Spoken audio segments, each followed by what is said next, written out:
Hello, planet Earth. Welcome. Happy Merry Christmas, Happy Hanukkah, or maybe not so happy. Hi, my name is David Null, and some folks know me as Hawkeye Two Feathers. And from me to you, I wish that you're having a good day, despite all the craziness that can come with this time of the year. Now, I over the many years that I have lived, I am 64 as of this last September, and feeling my old age, I tell you. And something that has really kind of looked at over the years is that, well, anytime a holiday comes around, because I live by myself, feelings of loneliness and being, let's say, detached from the rest of society. You're by yourself. Anything you put on television might have a happy holidays or a little bit of Christmas symbol or snow around the edges. Now, I'm not saying that any of that is wrong. I'm kind of old school. I was born in Cincinnati, Ohio, raised in Dayton for a few years, then moved down south to Florida.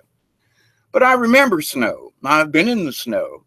I can't say that I want to go live in it, but I appreciate it and I know what it is. And there is something special about snow and Christmas. I mean, I just don't, we never had that in Florida. Maybe a flurry once in a while. But especially as far south as Tampa. Now, I do remember a time when I was on a camping trip with the Boy Scouts back in the early 60s. Well, it would have been the late, 65, 66 year kind of thing. And we went on a camping trip over the weekend, and it rained cats and dogs and was miserable for a couple of days, like Friday night, Saturday. And but we made it through. We're Cub Scout. We're Boy Scouts. I think we were at Camp Bourrine down there outside of Tampa. I don't know if it's still there or not. But to the point of this, though, that we woke up the next morning freezing our little tails off because it's Florida, and it might be around Christmas time, but it's Florida. Short sleeves, maybe as a long sleeve shirt, no jackets or nothing, It was like 25 degrees and snow flurries. And we're all like jumping around, and all our instructors are like going, come on, And of course, we all being good Catholic boys and all, we had to get up and go to church. And which was a good thing because the church was warm. But man, them folks in the church didn't want us there. I couldn't believe it. They were like, stand in the back. We were Boy Scouts coming to Mass, to pray.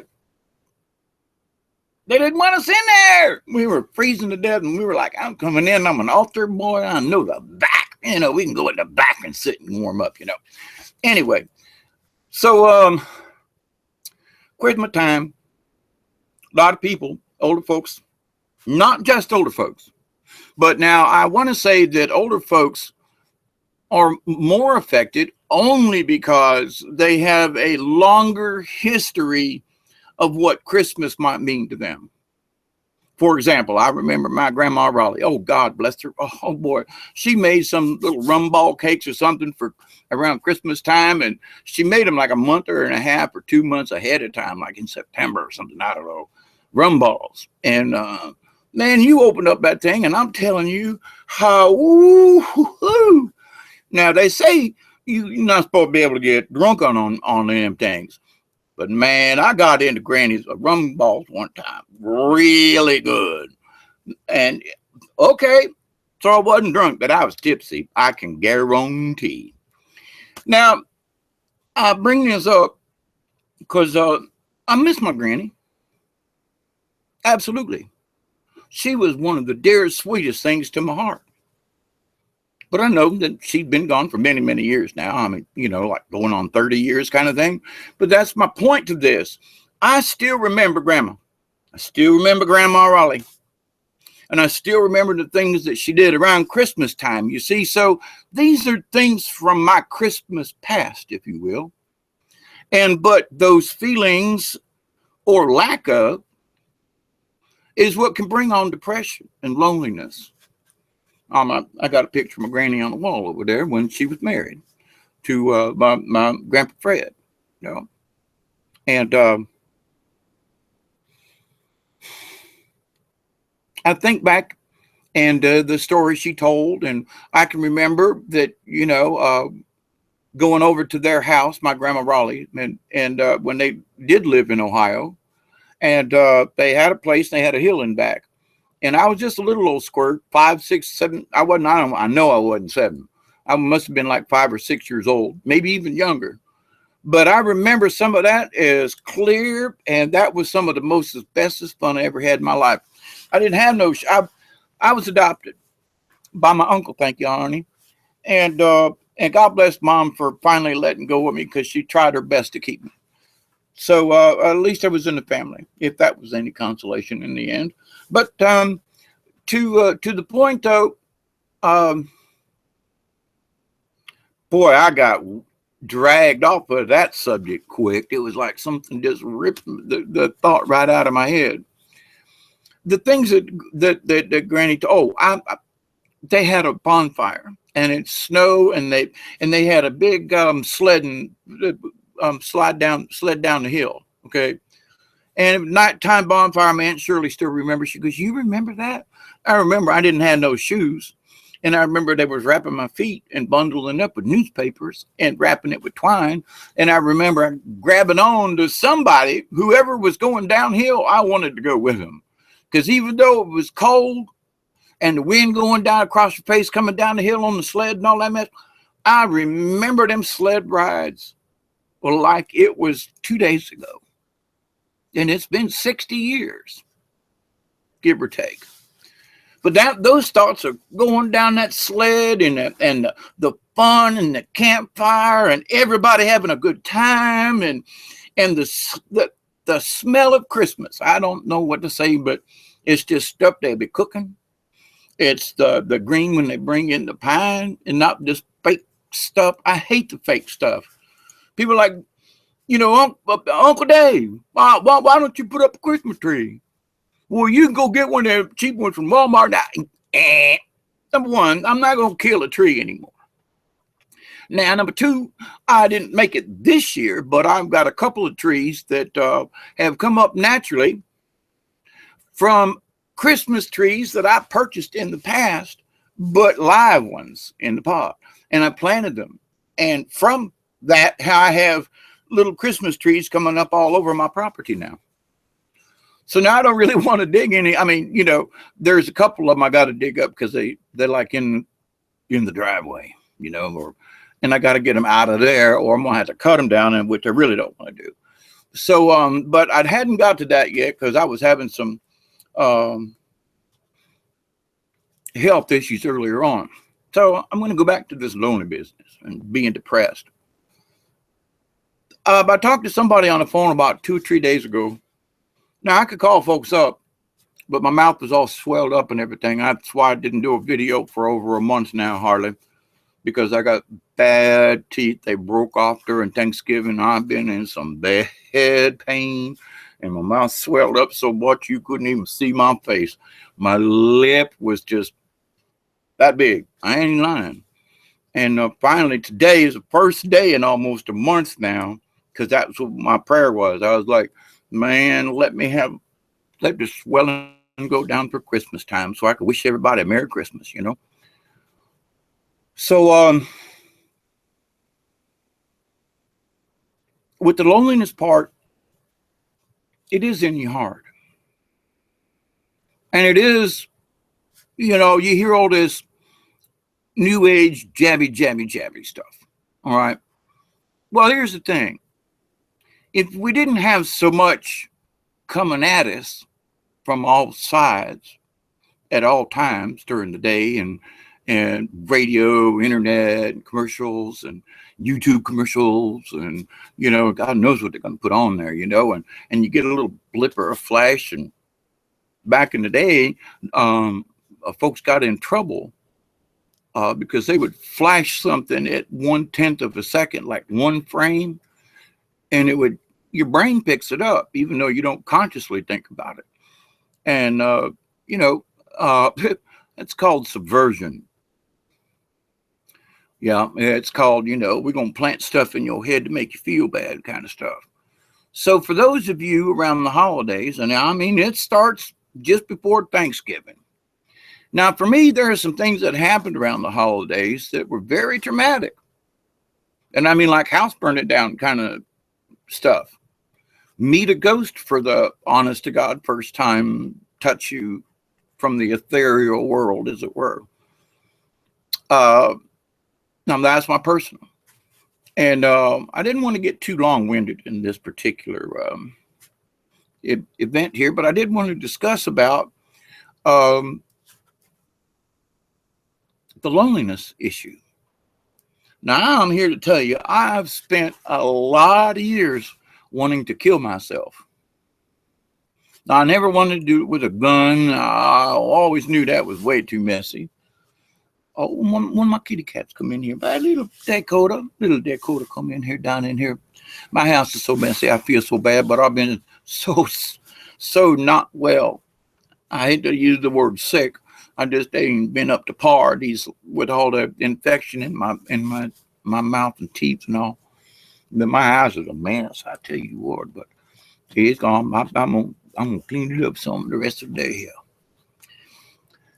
To the loneliness and the depressed part. Now, if any of you catch this, whether it's the holidays or not, you can add me to G+. Invite me to a hangout. That's one of the things that I'm finding out about, that over the years, I didn't have internet. I didn't even have money to have a phone, hardly. And really, it cost me over $100 a month now to have the phone services and everything that I have. I mean, most of that is like almost half of that is in tax and dealer prep. It's like $60 a month for basic service of unlimited phone anywhere in the United States. But I got a good DSL line for way down here in the swamp, and answer machine service and a couple other things, right? So, but it cost me over $100 after the taxes are included. That's just wrong. I mean, that's just wrong. So here I am, and I want to have unlimited phone calls because I do know people all around, and I like to yabber. And if you've watched any of my videos, you probably figured that out already. But so if you have the opportunity, then what you should do is you should use those avenues.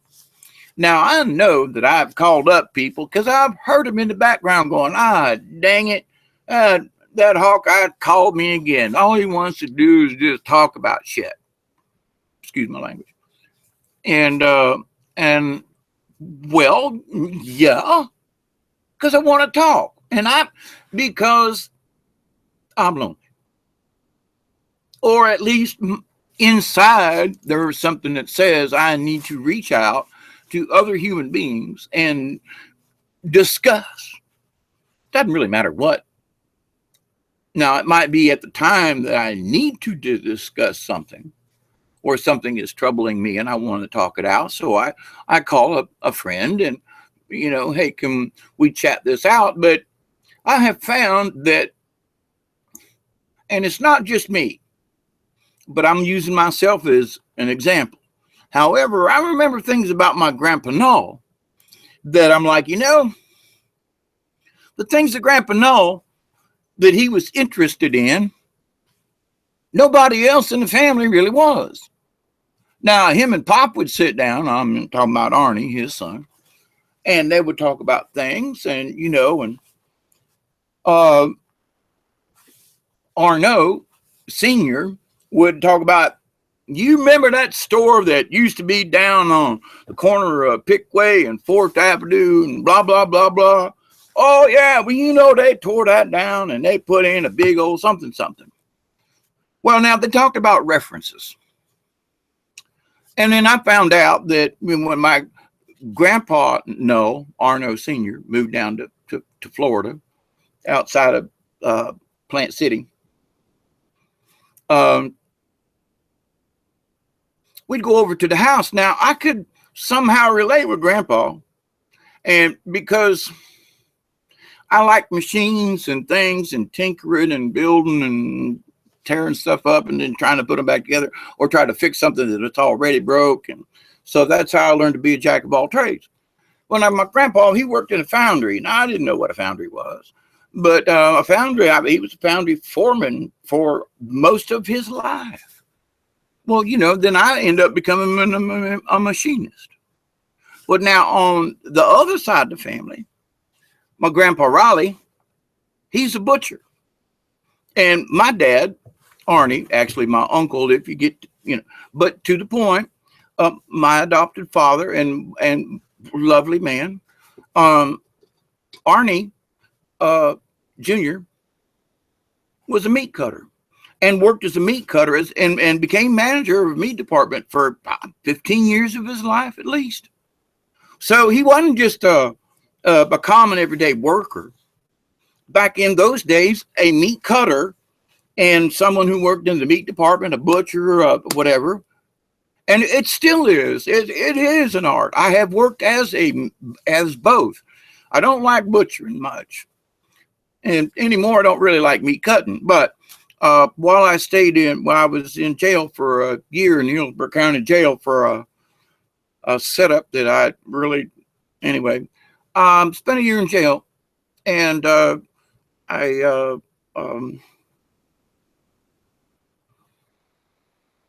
worked as a trustee in the kitchen.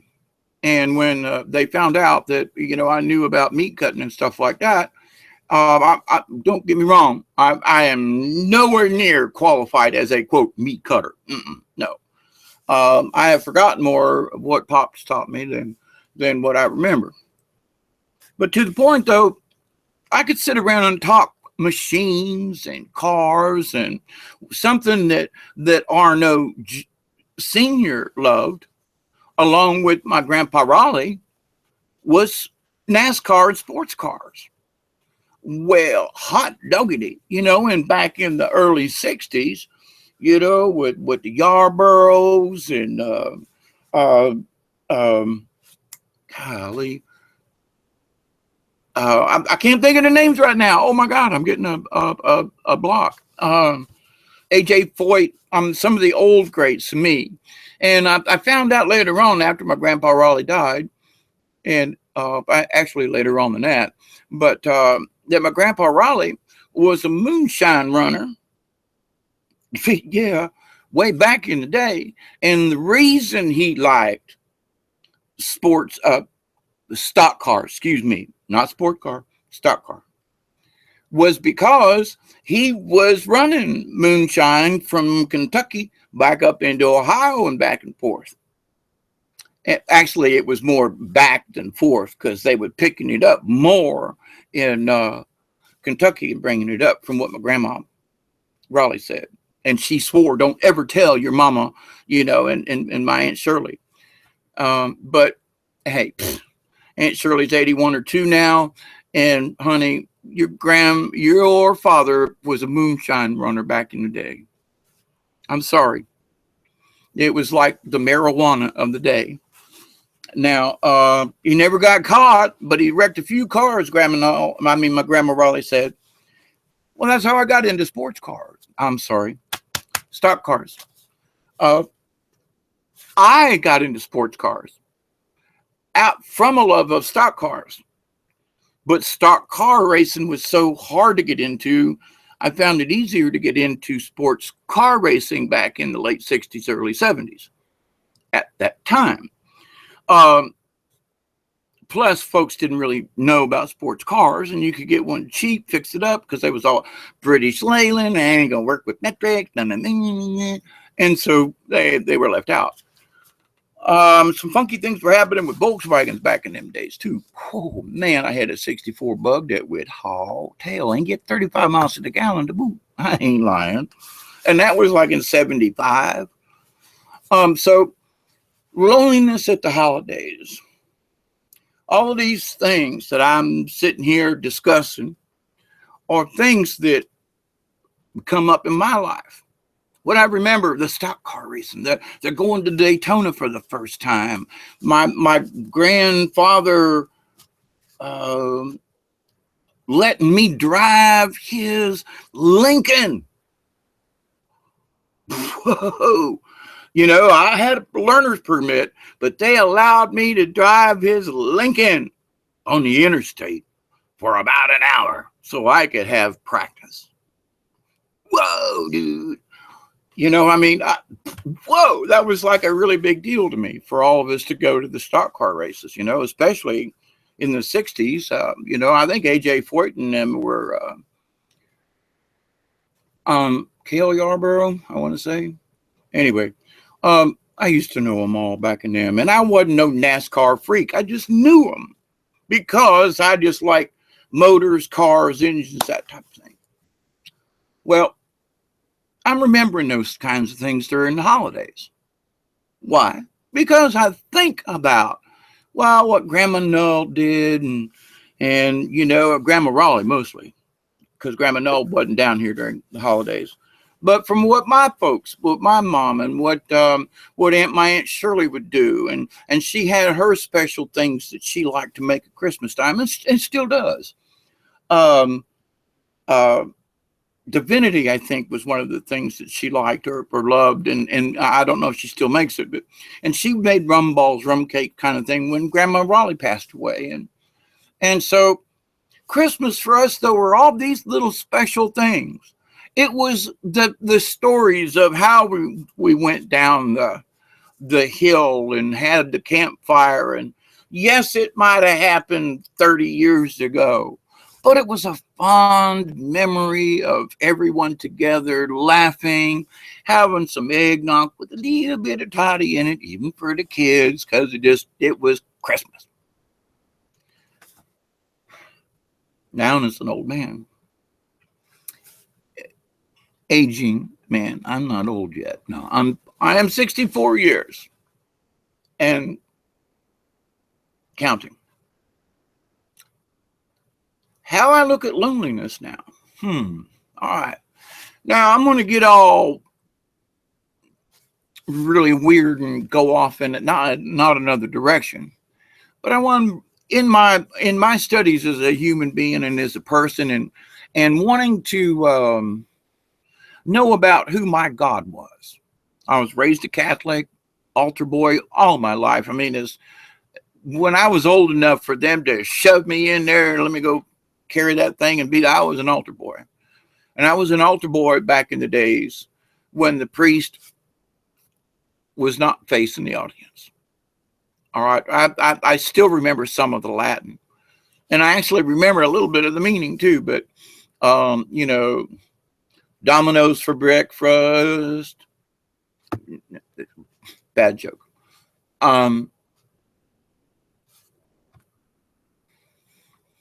So Christianity, Christ in my life, you know, Jesus, Christmas time, Mother Mary, the Nativity, we three kings of Orient talk, and all that stuff, right? Now, but I looked on it as a spiritually. Now, whether or not those events actually happened that way, which we are now finding out, it really didn't kind of work out that way. They probably took weeks or a month and scrunched it into a couple of days, like it took the kings a long time to walk with them camels. You know what I'm saying? And they had a lot to do when they was walking.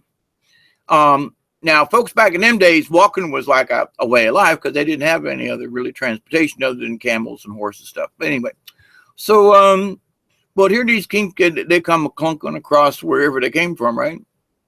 And there is evidence that happened. There is evidence of this and there's evidence of that, rather than just a story that somebody told us to believe in. Which, you know, so I would turn my loneliness to the church until I had issues with the priest and pedophilia and me more times than I wish to discuss. But it happened. I forgive him. But it took away I didn't have a church to go to now. Well, I could have went, but I knew that a lot of the priests that were up there trying to, tell me that I was supposed to repent and do and all this and etc. were actually many of them were pedophile and or still are or lean that way. And so that was the last thing on my mind. I wasn't going to go to church. So that was stolen from me, I feel. It wasn't just that the priest had their way with me. It was the fact that they stole my church. They didn't steal my religion. Well, they stole my church. They stole my religion. And, but it made me look at the spiritual side. And so from a spiritual side, I actually became more religious, if you will. Well, I really love family. I love gatherings and being with folks that you know and love, and I don't mind being around folks that I don't know, because I will learn to know them and love them, and hopefully that will be good.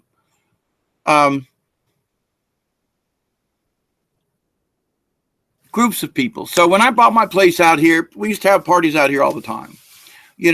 Construction parties, just bonfires, anything, any reason to just, hey, let's all get together.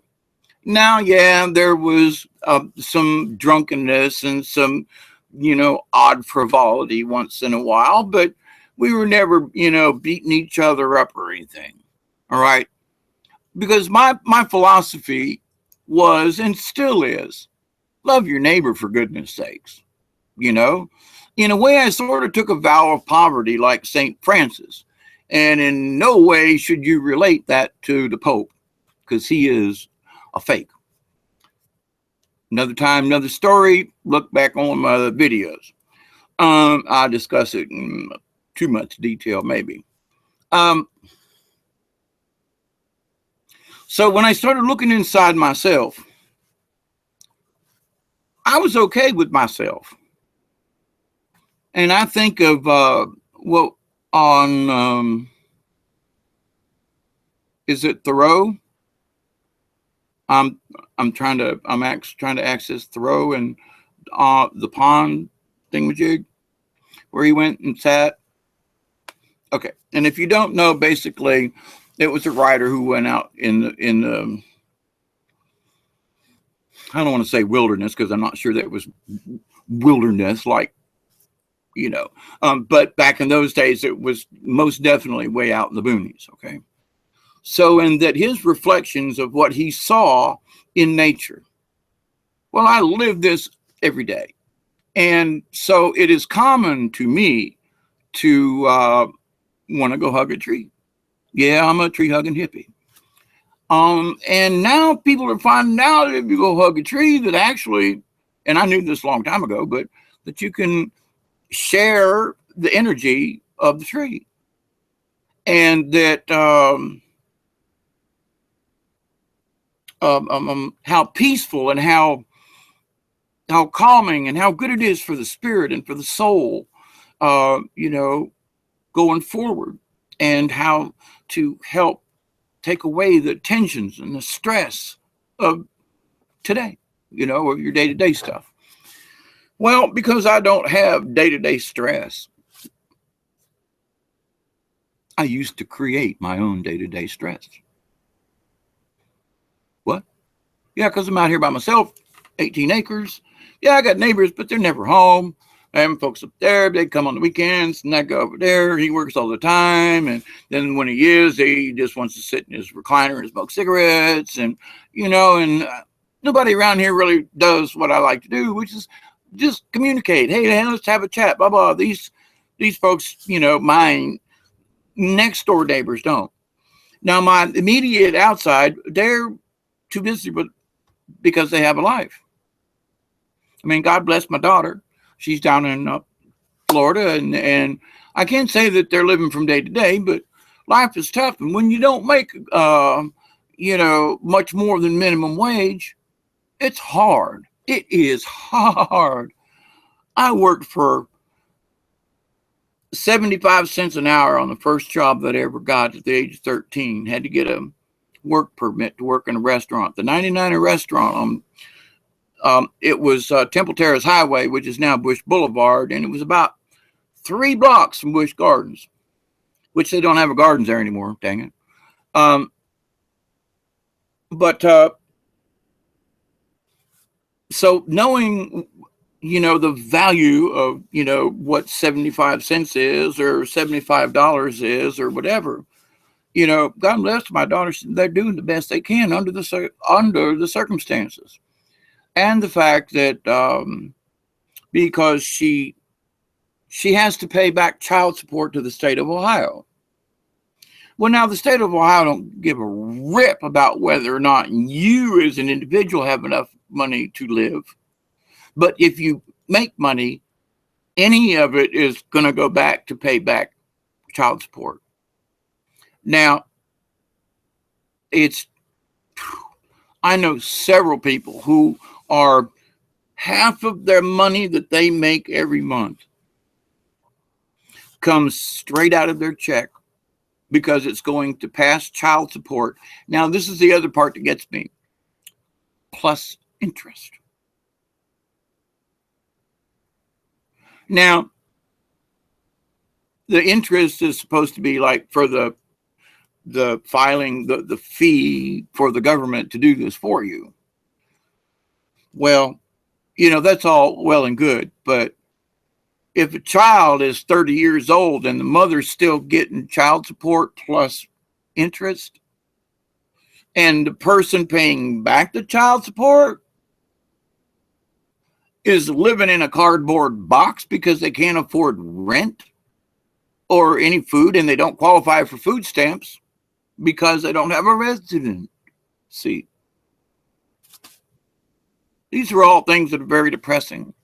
And it's been getting worse in the last few years.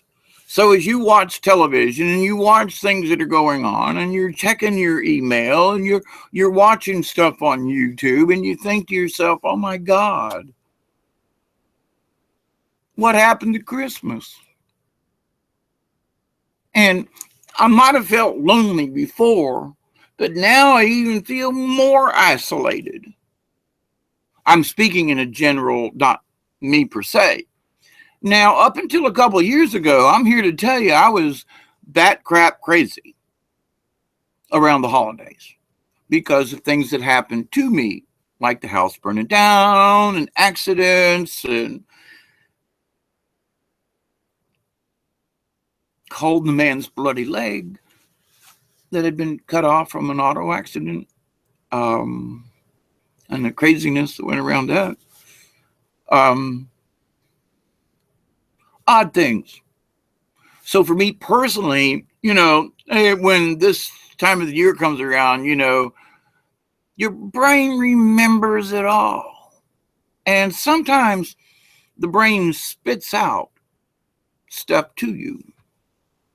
Because when you look at a calendar and it says, I'm just throwing up a date, April 21st. Well, April 21st meant something. You had a flat tire on the side of the road, you met your first wife. I don't know, I'm making this up. But to April, the brain goes, ding, that was an important time. Well, say that your wife either divorced, passed away, or just you're not together any longer. Or maybe you're on the other side of the world and you're in Iraq and your wife is at home in the United States and you miss your wife and family. I mean, that's very common right now. Why are our guys over there at all? There's someone that I heard on one of my channels that their son's being sent to Iraq tomorrow or the next day. They're being deployed. Why? Why are we still sending our folks over there? No. Oh. Another thing to make us all feel depressed and bad about, right? Well, now that goes on daily. That's just not the holidays. But what it does do is that it intensifies those feelings of helplessness for me. I don't want them people fighting over there in Iraq or Iran, Syria, or whatever. I don't want them people getting killed. I don't want them anybody flying over and dropping bombs on anybody. Period. Yeah, I'm a tree hugging hippie. But folks nowadays are starting to wonder if maybe us old tree hugging hippies didn't have a little bit of something right back in the 70s, 60s, 70s. Meaning that I had a revelation in 1970 that I will discuss at another time. But let us just say that I was shown things about the universe and how the God particle and all this kind of stuff came together. And it was, and I've been talking about how, they call things dark energy now. Well, I've been telling people we've been swimming in this cosmic goo. That even out in space there is cosmic goo. The stuff that NASA's been telling us, like, for example, comets are icy balls of dust particles and stuff. That's bananas. Take an ice cube, all right? Even though it's in space and it's cold out there, you take that ice cube and throw it around the sun one time. Now, it's supposed to be throwing off them particles off the back of this thing, making this tail. In fact, there's a comet out there now. It's 92P Honda or something like that. Anyway, but then it's going to be actually starting today and through February and March, I believe. We ought to be able to see this thing third middling, except when it goes behind the sun and it comes back around. But anyway, it's out there right now. Christmas comet, New Year's comet. How about that? Now, if this were true, and it didn't take me long to figure this one out, but that they were lying and speculating. But how, if it's a particle of ice and dust, if it's shedding so much of this, and that's why we see it when it gets to the sun, after a while, wouldn't you think it wouldn't come back around anymore? Because it's like melted and is like about this big around now? No. Oh, Halley's Comet comes back around. What does it do? Go back out there and freeze back up and get bigger again and then come back in and get small? Oh, that's hooey. And the reason I say that is because there's something else involved. All right. So rather than tell us the truth, they are still telling us after landing a spacecraft on a comet, they still say they're made out of ice and dust particles. It's not what they found. And they're finding that the stuff coming off of the comet, it wasn't what they expected. So then why are they still, now this is several years ago they did this. Why are they still trying to tell us then that comets are made out of icy snowballs? That's the point. So they lied to us about that. Okay, well, you can't handle the truth. Well, in people who are lonely or have a propensity to be lonely, when you start finding out, and the apocalypse is going on now, apocalypse meaning lifting of the veil, hidden truths being shown. Now, if y'all don't believe that 2016, 2015 too, but this last year ain't been one of them types of revealing years, I'll kiss a donkey, you know. Yeah, I used to be a Democrat, and I can't figure out how I woke up one day and now I'm a Republican, sort of. How did that happen? And I was one of the most liberal people I thought on the earth. And now folks are doing stuff that they call liberal, and I call it just plain insanity, but it's okay. It's liberal now, you know. Okay. I guess I'm not liberal. I've turned into a conservative. I'm a conservative hippie? Are you kidding me? Oh, well. Loneliness. If you're still watching this, I hope so, because this is a distraction for you, because that's what you need to do. When your mind starts putting things out for you. Oh, I remember Grandpa. Oh, I remember the time down the hill. There's nothing wrong with remembering. It's when you become so emotionally attached to the past. Now, I know my grandpa's out in heaven. We're just going to call it that, heaven, out yonder somewhere. Not necessarily up, because up is actually all around. And for you flat earth people, sorry. We live on a globe, on a sort of a ball. And it's a squash ball, but it's a ball. And so that way, God is everywhere, all around, in all directions, not just up. Up is a relative position to the earth. And so we get in all this false information, that fluoride in your toothpaste is good for you. Is that true? Or is that why all my teeth are rotting and breaking off? Well, now they're finding out fluoride. No, fluoride you should not take at all. Period. No fluoride. Zero, zero, zero, none. Null and void. All these things are bombarding us. And for those of us who are like, we were used to having family and friends around at the holidays. We were used to having folks come to your house and hang out for a while. And, hey, let's make some eggnog, or let's go outside and build a fire and sit around and play music and that.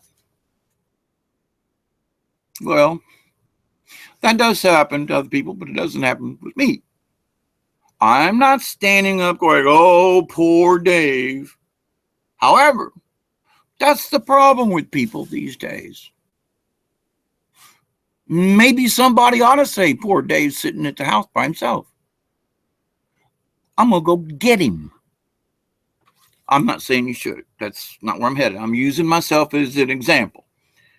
But I have in the past, when I was able and capable of literally going and getting somebody, picking them up and dragging them, not necessarily to a party, but to a gathering of people.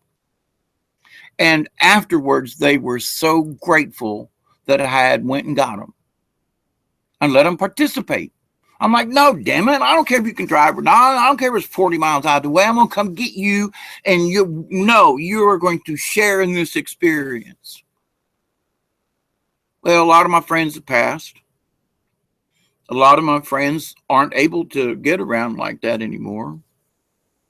A lot of folks my age, and I hate to say it, but they have been infiltrated with so much of what they, in capital letters, want you to think or to believe. So if you don't have these things, then you must be lonely. If I don't have a big Christmas tree for Christmas, and if I don't have this, and if I don't have this, then my Christmas must not be any good. Because I don't have these things. Well, things don't make Christmas. Christmas was supposed to be that time of year. It's too cold out. All the crops are in. You've worked your tail off all year long. It's a time for everybody to celebrate. And okay, so it's not when Christ was born. Okay, they didn't have a nativity. Okay, the three wise men didn't make it for 9 months after he was born. Let's not go there. Let's just go with the picture that used to be for us back in the 50s, 60s, even in the 70s and 80s even. But it's like 1984, everything changed. It's like in 1984 became the norm. The book, 1984. The government, 1984. All of the above, 1984. On through into now. So Christmas started not being Christmas any longer. I mean, as much as I would try to like, hey, we'll put up some fresh pine and I'll make my own garlands, my own wreaths this year. And I'm going to do this and I'm going to do this and I'm going to decorate the house for Christmas.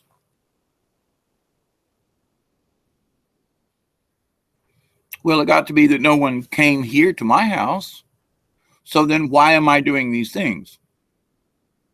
I did them before because it was a group effort, not a personal effort. So for about 5 years, my thinking went along with, if I recreate the things that my grandmother and my aunt and Arnie and all these other people, what I remember about the holidays so much or so well or so good, and then the things that, quote, I miss about it, if I recreate them in my timeline in this place now, then that will give me a sense of fulfillment. I will be able to recreate those things and I'll be able to feel what I felt back then. Well, friends and neighbors, that just ain't gonna happen. And the reason is because each one of us has evolved.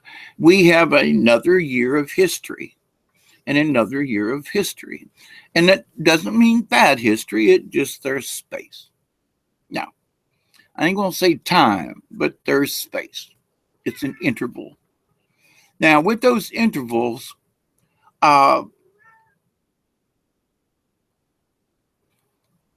it makes maybe someone passed away during that unit of time.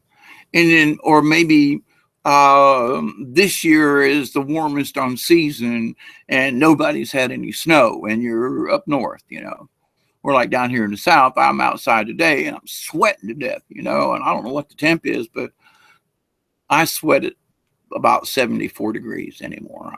Whatever's happened to me in my old age. But so we try to compensate for what we remember that made us feel that way back then. And the nostalgia, that's the word, the nostalgia of wishing we could bring that forward now. Well, no, we can't do it. It's an impossibility. Or is it? Now, I submit that go there in your mind. Go there in your head, like I have learned to do. And rather than miss my Grammy Raleigh, Granny, I miss you, honey. But in my spirituality, I have understood that my granny's really only a touch or a thought away. Now, I have been saying this for 50 years. I'm not joking, 50 years. I've been saying this. But only until a couple of years ago did I really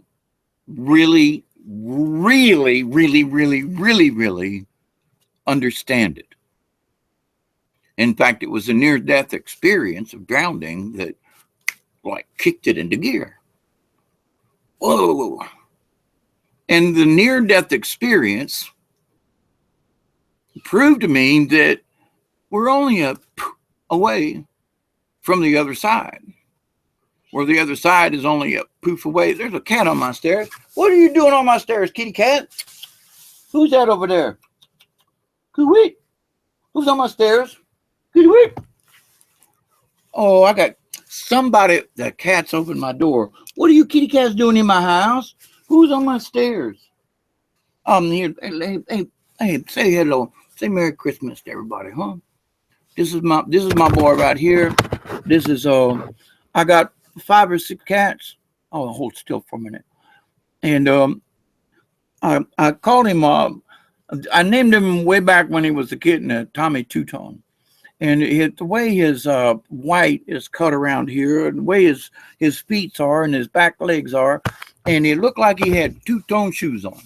So I called him Tommy Two-Tone. And sometimes it was just two-tone.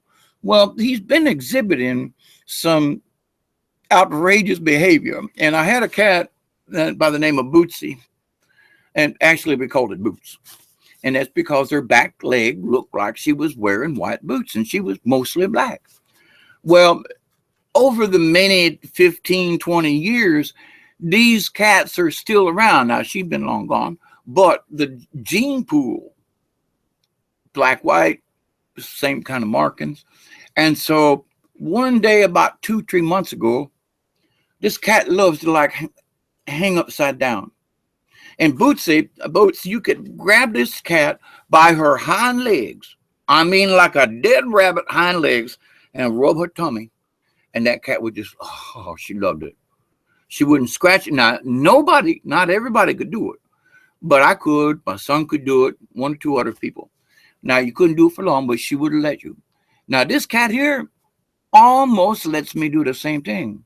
Now, that's been 15, 20 years ago that cat was here. But the essence, the spirit of that cat seems to be in this one. Now, you'll say, Dave, how can that be, huh? Well, spirits have the choice to come back in and reincarnate. All of us here now on this planet, right now in this here 3D universe that we know of, that we can communicate like back forth, talk like this, all of this is our 3D reality.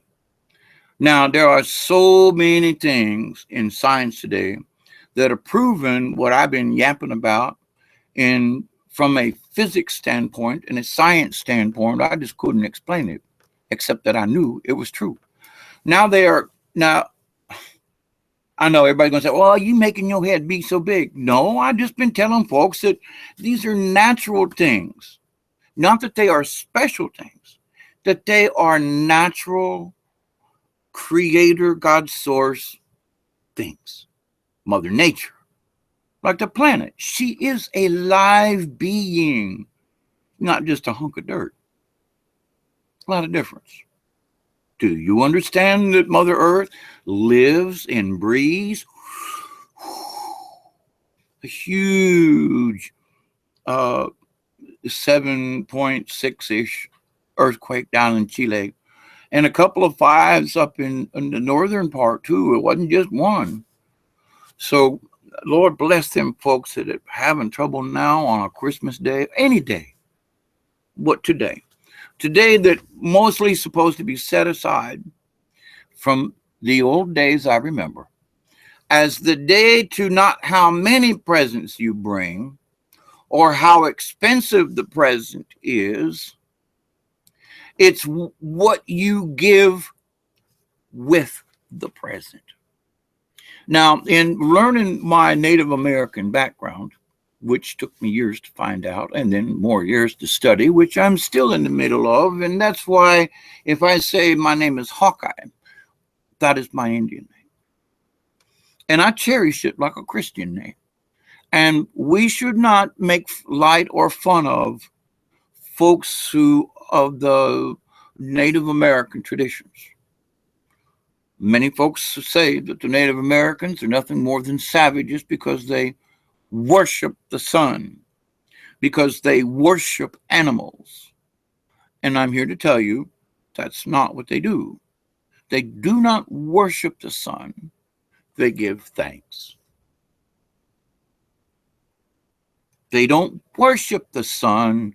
They give thanks for the fact that it came up and that it gives warmth, it gives light, it gives energy to Mother Earth and to the plants. They respect the animals and the plants. They do not worship anything. Native Americans don't worship anything. Nope. They give thanks and they give praise and they adore things. But above all, they are in a harmonious respect. So if I hear an owl, which is one of my totems, ooh, owl, nighttime, ooh, bad, harbinger of bad things. Well, it just so happens that owl brought messages. It just seems like bad stuff would happen. Well, owls hoot all the time. And it was told to me at one time, well, if you hear an owl hoot, somebody is dying, or this is going to happen, or blah, blah, blah, or somebody closing. I'm like, well, good God Almighty, I heard that owl hoot 20 times. Does that mean that everybody I know is going to be dead tomorrow? No. It has to do with, if you hear an owl, I'm using myself as an example. If I hear an owl at a particular time, there might be something that I'm studying on, or something I'm thinking on, meaning I'm studying on it, or maybe Googling studying. And I hear an owl, and at the same time, like a little picture will come. And like, I don't know, I go down the rivers, and I've been trying to post videos of the pollution on the rivers around here, and the things that have been taking place on the southern rivers of Georgia that no one is talking about. And a lot of changes has taken place. No one's discussing it. And every time I try to discuss it, it gets knocked off, or my computer got a virus and literally almost blew up my hard drive. Now I've got information on it I can't retrieve. So I got to do with loneliness and depression at the holidays. It's all the side stuff. It's the stuff you accumulate during the year from the last time you had a Christmas. Remember I was talking about the space in between? So from the space of last Christmas to now, we've had a lot of stuff happen in the United States. You know, I ain't got to worry about Hillary Clinton being president. Whew, that's one down. You know, that's one down. And automatically we know that she's not going to try to start any kind of war. I mean, that is part that's over with for the time being. She's not in the picture. Many of us for the last year have been depressed and anxious and bat crap crazy over this. So from what happened from last Christmas to this Christmas, last Christmas, there were folks telling us we weren't going to have a Christmas this year. Well, guess what?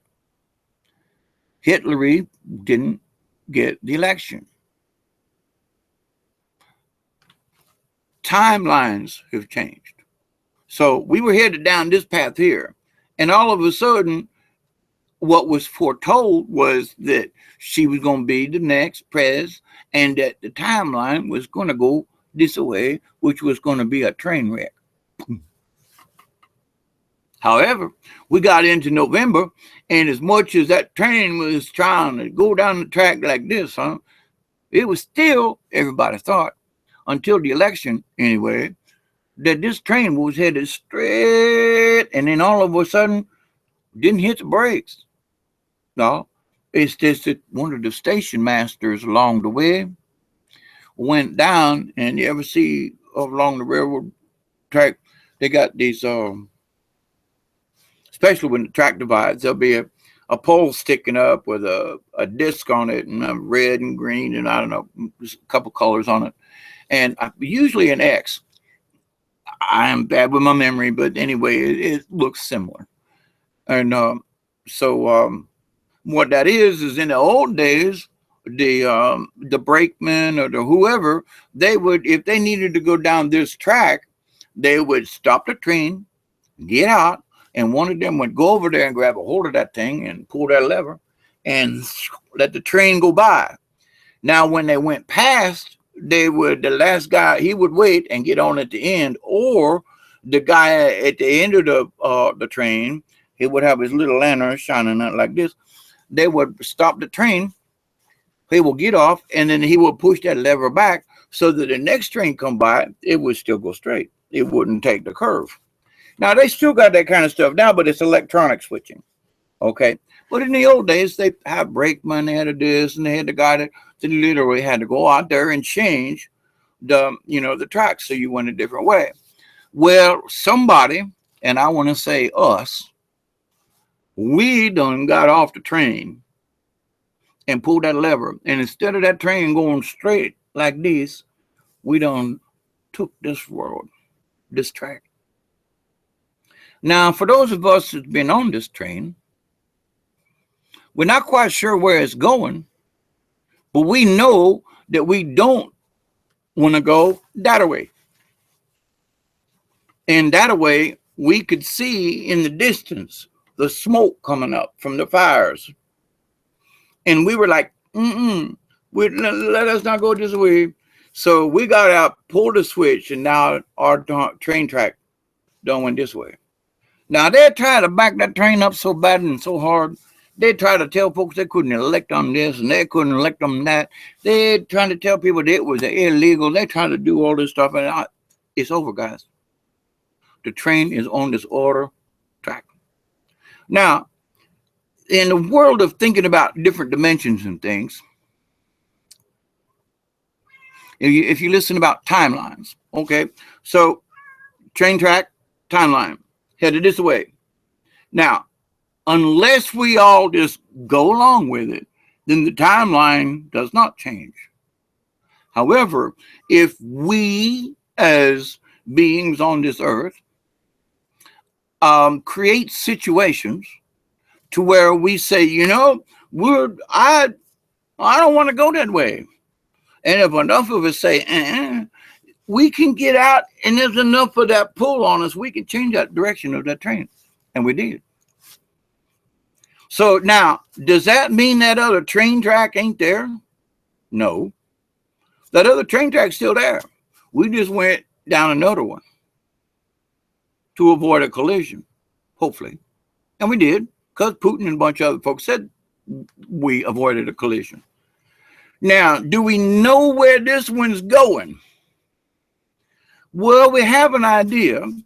We got the big map out and said, well, you know, this is going like that. And then this one, well, the conductor, meaning Trump, the conductor says this train is supposed to go to over here, to over here, to over here, and over here. Now, he didn't say it wasn't going to be bumpy. He didn't say that we wasn't going to have a breakdown. He just said it ain't going that way. And we're going to try it along over here. And along the way, this is what's along this timeline. Now, ladies and gentlemen, I want to put out to you that with all the stuff that we know and have inside us, if we sit and quietly think about those things that made us happy, those, you know, the warm hugs from grandma, or the things that the kids where you played, and there was that happiness and a joyness that was just overwhelming so much that it was the opposite of a death in the family. Okay. I remember it was traumatic for me when my grandpa Raleigh died, and seeing him in the coffin for the first time and some stuff I had nightmares. It was horrible as a child. But now I understand more, and I don't have those, but it was as a child. Now, on the opposite side of it, though, his death was very traumatic, but also his life was even more because of stock car racing, because of getting hands greasy and working under a car, working on the lawnmower. I wish I had some of that information back in my head. I know it's in there. I just got to dig it out. But those events like going down the hill and the in the snow and the bonfires and that, even at a much younger age of like 4 or 5 versus 10, you know, it's like, wow, at 10, I should really remember this more than at this age, right? Well, actually, I remember this better. They were both, quote, important events in my brain. But I chose to remember the bonfire over the death. So that, yeah, it comes in and goes, yeah, I remember having them bad dreams. That was creepy. Ooh, I'd rather remember the bonfire. So what you need to do is, if you're having these loneliness parts, you need to tell And some people will speak in terms of demons, devils, whatever. And in an odd kind of way, it is. We're just going to give it a general term for this conversation only as just negativity. Negativity wants to seep in places. It wants to find places it can make a crack, and negativity loves to take over. And it likes to seep into our brains. And our brains, for whatever reason, like to spout it out once in a while. And if we were having a tendency to, like during Christmas time, to be a little, well, I'm missing my son or my grandson, or I've never met my great-granddaughter. I miss my granddaughter, and I've never seen my great-granddaughter except in pictures. She's going on 2 now, kind of. And I would love to hold my great-great-granddaughter, and it can't happen. Now, about a week or so ago, it started to get to me. Why can't I make it up to like Connecticut and help? And I don't have any money. My teeth are bad, and my face swelled up, and things. And I was like, I just want to go see my granddaughter and my great-granddaughter, to hold and hug them both and tell them in person that I love them. But I couldn't make it. But I could have allowed that depression to get me. And I said, no. I said, if I think negative thoughts that I can't do something, and then that drags it all down, what I'm going to think of instead is that I may not be able to be with you in person right now, but you, my granddaughter, and my great-granddaughter, we are in my heart at all times, and in my dreams and in my prayers. I am with you. Now, in a strange way, that's what Jesus said. I am with you always, as is the Father. What? Am I saying that I'm Jesus? No. But he did say that each of us, we are God. We are made in the image and likeness of God. My spirit is of God nature. It is the same as is in Christ, spirit-wise. So that gives me, see, I went back to the religion thing too. That gives me the opportunity, though, to use what I've learned as a Christian, even though the pedophile priest ruined that part. Not my spirituality. I wish I could help people more. I don't have any money. I'm broke. But there are people that I've had the opportunity to come and stay here and have respite out of whatever craziness has been going on in their life. Did it help them? I don't know. At the time, they had no other choice, or their choices were really crappy. I'm hoping that what I have been able to do is, it was the least crappy of decisions, and that maybe along the way it helped them. Now, timelines. Where am I headed with this? In our memories, we can go back to that timeline, and we can relive it.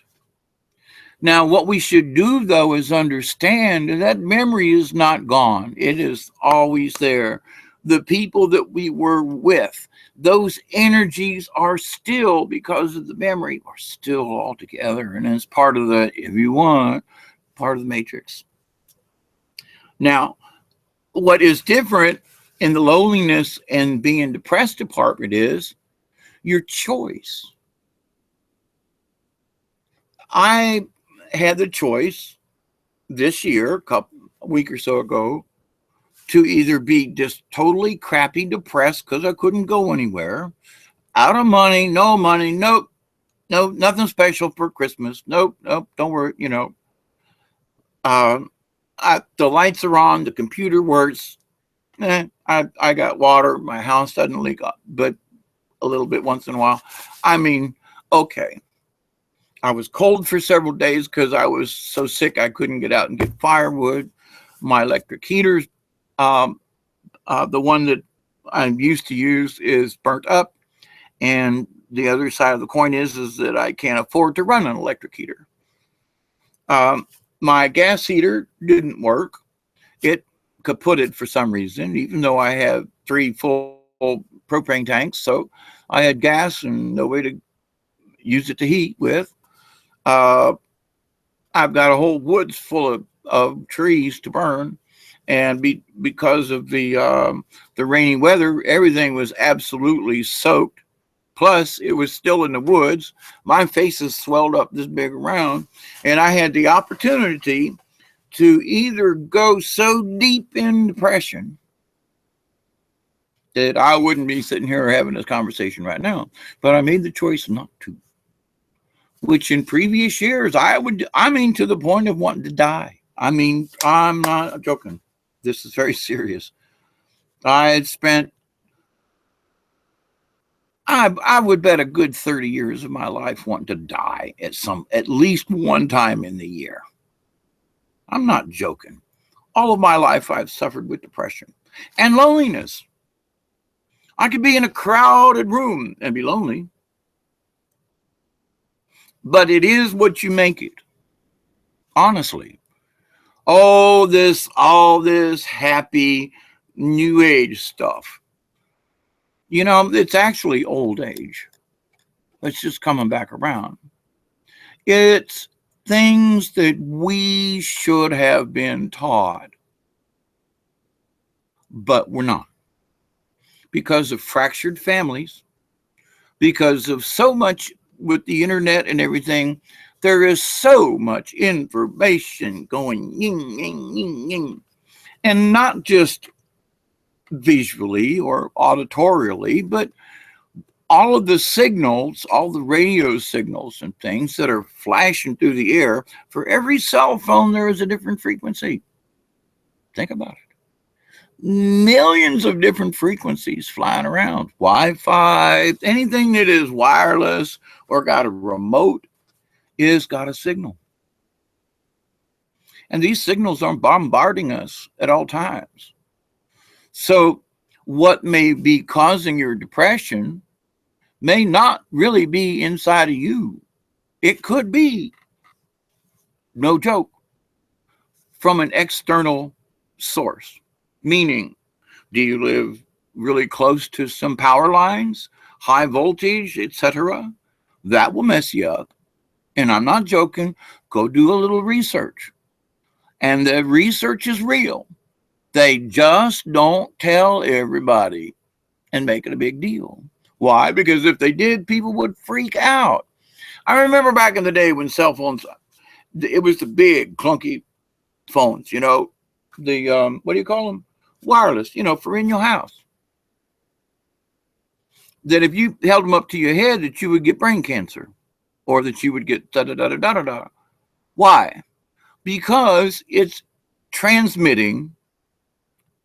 Not only is there an electrical coil and everything that goes on in the phone itself to make it be a phone, but it's also now a radio transmitter receiving device, and you're holding it next to your head, meaning those radio waves are going through your brain, through your head. And yes, they will change you. Yes, they have proven it. Yes, they've been doing studies since the day they started making radio waves, 100 years ago. So your depression, as you want to recollect something from the past, could be nothing more than a nice fond memory of a bonfire at Christmas. But all the external things around you, family and friends are coming over for Christmas in a commercial. And your family and friends are going to get together too. Well, what if you don't have family and friends you can get together with? So you watch this commercial and you know that you're not getting family and friends. So what's your first response? Lonely. I'm going to be by myself. Oh shit. I'm sorry. Oh crap. I'm going to be by myself on Christmas. Well, but see, I'm by myself most of the time anyway. What difference does Christmas make? That's where you need to work this out. Now, I'm not saying that I could use a hug on a regular basis. You know, if I got a hug once a day, I wouldn't turn it down. You know, even from a, you know, never mind. But I was going to make a, but it would have turned out crass. Um,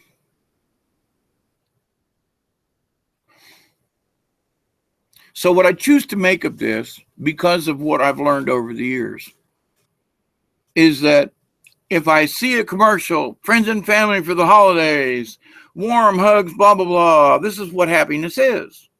So therefore, my brain says, if you're not going to get it, you're not getting that for Christmas, that's for sure. Well, then the opposite of that is, oh crap, I'm going to be depressed. So the commercial triggered a negative response in us. And I mean those of us who are single, lonely, blah, blah, blah. Now, to the other side of the coin is, though, are we really lonely? It's what we turn ourselves into making.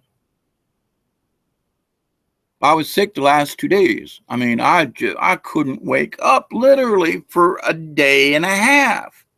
I was asleep. It's not what I chose, but my brain has it. My brain has issues.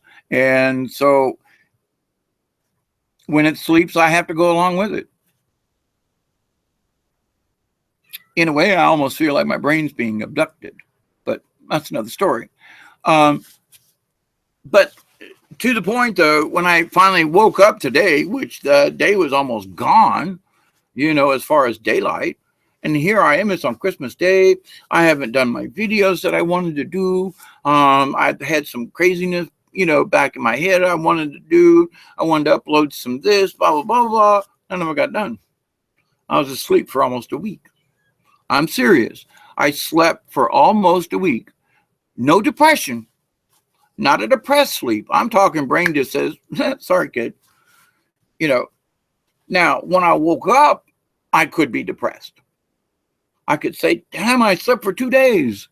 Now, all those things I wanted to do, I didn't get them done. Oh my God, this is you and final show. And that went on for about 5 minutes. Where 4 years ago, it might have taken me 5 days or 5 weeks or 5 months to get over what happened the last couple of days of sleeping for 2 weeks.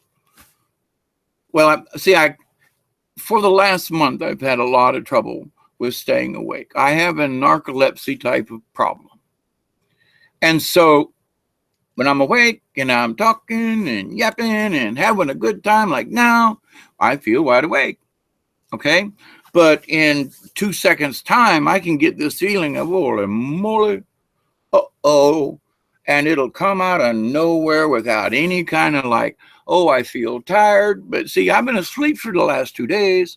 A good day and a half. I'm not lying. Get up, go to the wee-wee place, take my medicine because I'd be hurting so bad with my back and neck and everything so bad. And my teeth especially. But when I go back up, I would try to stay awake. I sit up in the chair, fall over. And I just said, okay. And I got to my little couch over there and I lay down on the couch. And I say, okay, stay awake. Put on something on the radio or a movie or something, you know, to listen to the radio. And boom. And then wake up and, you know, it was 10:30 this morning. I woke up and it was like, oh, cool. Christmas Day, 10:30, nice outside. Next thing I know, I'm asleep. It's 1:30. I woke back up and I went, what happened between? No, I really don't know. I wasn't awake. Now I woke up, I'm like, what daggum, you know, it's 1:30 now. It's still nice outside. Let me take my meds and, you know, I do my thing, make some coffee. I fell back asleep. Now I'd already been asleep for a whole day. Now, there's no way I'm supposed to be sleepy. I'm not depressed, at least not on the outside. Do I miss people? Do I wish I could be with some folks? Do I wish we could have a bonfire and all that? Absolutely. But I'm going to sit around and cry about it? No, not no more, because I don't learn. Now, I do think there's a place in the back of my head because I used to be depressed every single time the holidays come around. I am wondering, as I sit here and discuss this with you, if my brain is shutting itself off because it used to get depressed. So as a like defense mechanism, it's going, we ain't not going to let Hawkeye be depressed this year. Instead, we're going to knock him out. Well, in a way, that kind of PO'd me, you know. Well, don't knock me out. Let me deal with this depression on my own, huh? Because I have learned more since my near-death experience. All right? Which is life-altering, obviously. Now, being depressed ain't worth it. And I know I have lived under depression. Depression was my friend. Depression is where I lived. Depression is where I felt at home. And then I've had that near-death experience, and it was like, why are you wallowing in this? No one is making you be this way. Not. There wasn't somebody sitting in the chair next to me going, you're going to be depressed. You're going to be depressed. You are depressed. No, that's what I mean. That didn't happen. But what does happen is that what's in the brain, and I'm talking memories, little spot things, stuff. It's what I learned about having my seizure type spells. Certain times of the day, I would conk out. I mean, like, look at your watch, conk out, you know? And I would not be thinking. I'd be like working or doing something, you know, and not watching the clock, but knowing the afternoon was coming, you know, and blah, blah, blah, blah, blah, blah, blah. And then about a certain time every day, whoosh, dang, I'm down on the ground. I'm drooling out the side of my mouth. And I'm like, what the hell? Well, it got to be that a certain time, I'm just going to say 4 o'clock in evening time. Around 4 o'clock every day, because I used to go into town and do a second shift thing, and it was right around 4 o'clock. And I would always get this tired feeling. Well, then the tired feeling got to be it turned into a seizure event, you know, to where I'm drooling, I'm conked out, I can't speak, you know, and my brain did create it. But it created it from past events that were very similar, and my brain, it looked at the clock. It knew when 4 o'clock-ish was every day, regardless of where I was, 4 o'clock in my brain, and crash. And when I realized what was happening, 4 o'clock every day, blah, blah, blah, wait a minute, whoa, hang on here, whoa. But no, I can't be having, wait a minute. How can I be having a seizure every day at 4 o'clock? That's BS. We can, no. Yes. So when I went to discuss it with, I've spent 30 years with counselors. Some of them were absolutely lovely people. Others were just pill pushers, and that's what I thought. But one of the last people, God bless her, I think her last name was Davies or something like that. Anyway, a wonderful lady bought me a book off of Amazon, had it shipped to my house so that I could read about the adopted kids, male and female. And it has to do with a separation anxiety, but it happens mostly with adopted kids from in the past. Nowadays, when kids are born, man, there's a lot of touchy-feely, holdy, which is good. That's good, because that's what children need. I mean, they'd be wrapped up in their mother's womb the whole time, and then they take mom. You come out of your mama, and then mama goes. In my case, I'm in an orphanage. Now, I don't get mama. Mama has had me maybe a day or two of nursing, and then I'm on the bottle, and she's out of there. There ain't no more hugs. And it wasn't just me, it was everybody. Now, me in particular, I really needed them hugs. But that's what my journey, my lifetime, this time around, is for me to learn about loneliness and for me to understand that I make myself lonely. I mean, I've been to parades and been able to go by myself.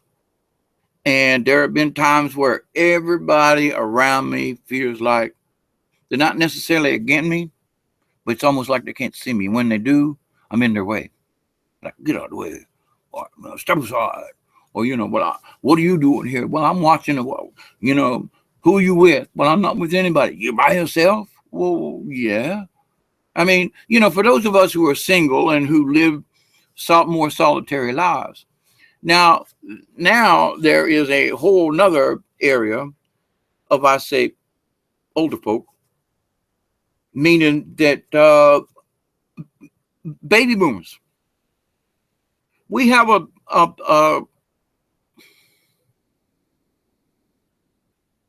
we were born in the space age.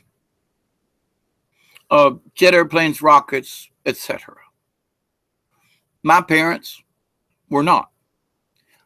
They were born airplanes and steamships and war to a catastrophic, elevation. My grandma was born, an aeroplane was like the Wright brothers. And because they were from Dayton, the Wright brothers were damn near neighbors. So aviation, I've always loved flying in aviation because of maybe from where I was born in the area, who knows, but I like it. I could have born in Timbuktu and would still like it. But we have the choice of believing our outsideness versus what's in here. Okay. Let's call it newer age. Not new, because it ain't. Newer age. No.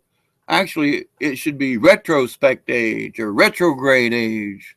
Because in a way, we're sort of in a retrograde, meaning that we've gone past, but because of the way things turn, it actually backs up and then goes forward again. Mercury's in retrograde right about now, as a matter of fact. One of the planets. And so my choice is not to retrograde. However, I do reflect on the past to help me with the present and with future events. In other words, if I see it being cloudy outside, I might toss a rain jacket in the back of the truck if I'm going out. I might toss it in there anyway, because down in South Georgia, sometimes it'd be clear at 10, 11, 12 o'clock in the afternoon, and about 3 o'clock in the afternoon, showers moved in from the Gulf, at least they used to, and we get a rain shower. So you might get wet anyway. So, but that's from experience, you learn these things. And if you are a normal human being, you are looking at the things that you see every day, and you bring them into your mind. A lot of stuff going in there that you didn't even know was going in there.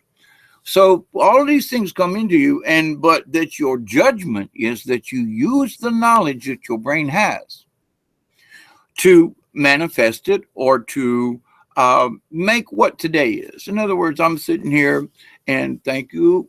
I woke up so that I could make a couple YouTube videos, be a little crazy today. Merry Christmas, Happy New Year, and talk about loneliness.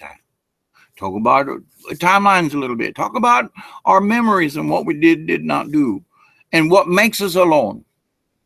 So if you choose not to be lonely, and it might be that you just have a thought. I had a thought the other day about a friend of mine from way back, and I got a Christmas card from him. Now, it might be that he was thinking of me the day that he made that card out and poured it in the mailbox.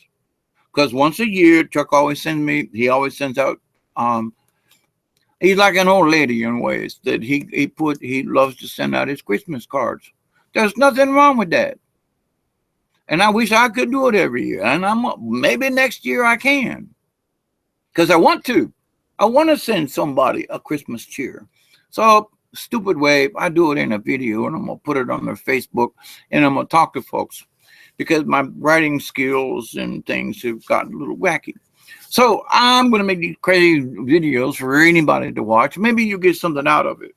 Now, come on in here to 2017, 2017. Now, ladies and gentlemen, if you have come into this last year and have seen so many things that make you want to just cry, just from the depression about being by yourself, from the holidays, the election selection that either went right for you or it didn't. It just didn't go wrong for me up to this point. But that these were choices that we as a common whole kind of thing did. And you can either say, well, I'm going to be depressed because Hillary lost. I'm not depressed because she lost. If she had won, I would be depressed. Okay. Now, I'm a lifelong Democrat. Don't know what I am now. First time I ever voted Republican. Oh, boy. But I did. Now, I chose that. I chose to change the timeline. I chose to jump off that daggum train and pull that lever or make that train go a different direction. Now, going into 2017, I don't really got a clue, except I got a little bit of a map of what's coming. Now, I can accept or reject things that are being tossed my way. I can accept or reject the fact that I can feel loneliness about it and want to just not talk at all, no YouTube videos. I tell everybody to go stuff it, and if the world comes to an end, so be it.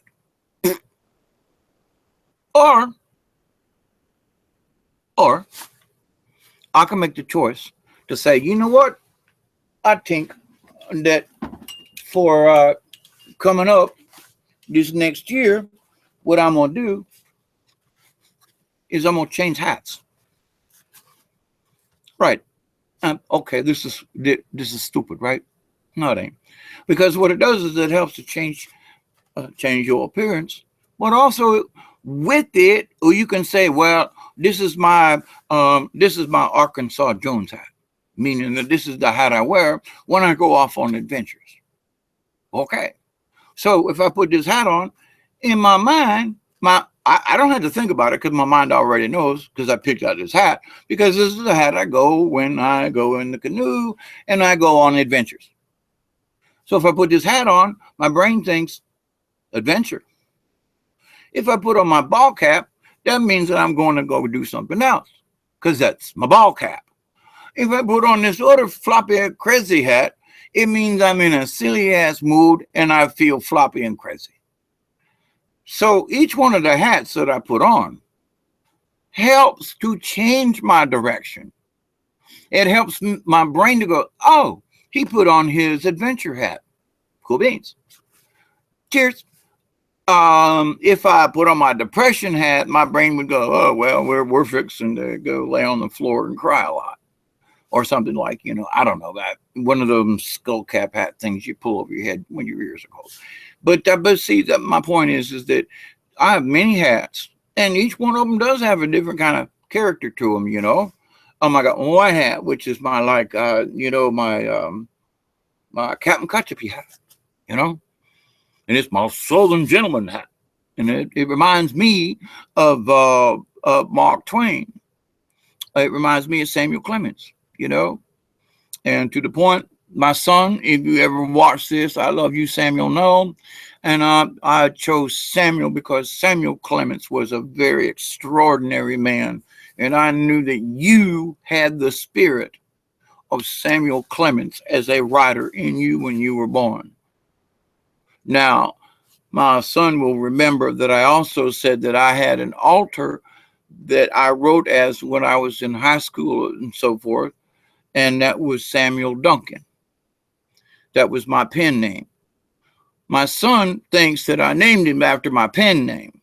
No, I named him after the spirit of Samuel Clemens. Yeah, because of the creativity and the writer and the artmanship, etc. And there's a lot of that in my son. However, his memory keeps going back to the fact that he remembers that I named him after my pen name. No, I chose my pen name as the Samuel Clemens as a as a writer.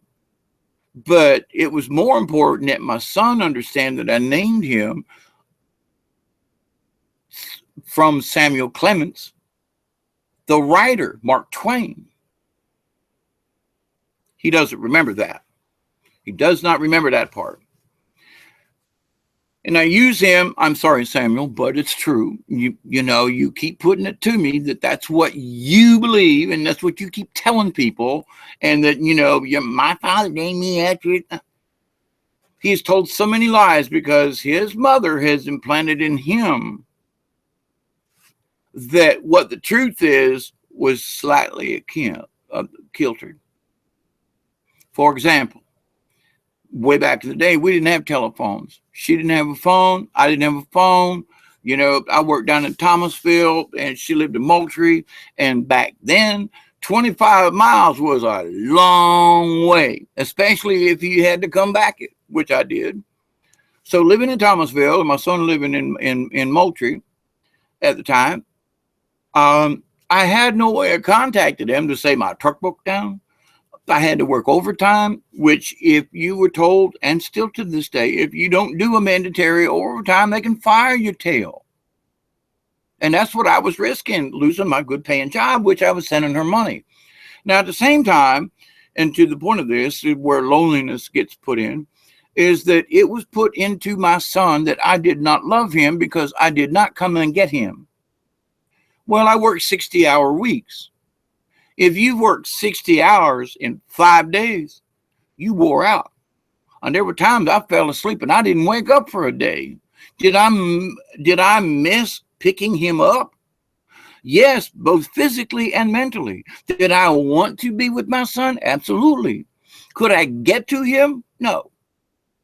For reasons that I could not correct. I could not get to him. Now, he's waiting on the front porch. At that time in history, the neighbors didn't have a phone. Two old ladies had a hearing aid, couldn't hear the phone when it was sitting next to them. They didn't have answer machine stuff. You tried to call up. I mean, way back then, it was like, this is a really important, but I would call to deliver a message for me. They did that several times till they got tired of doing it.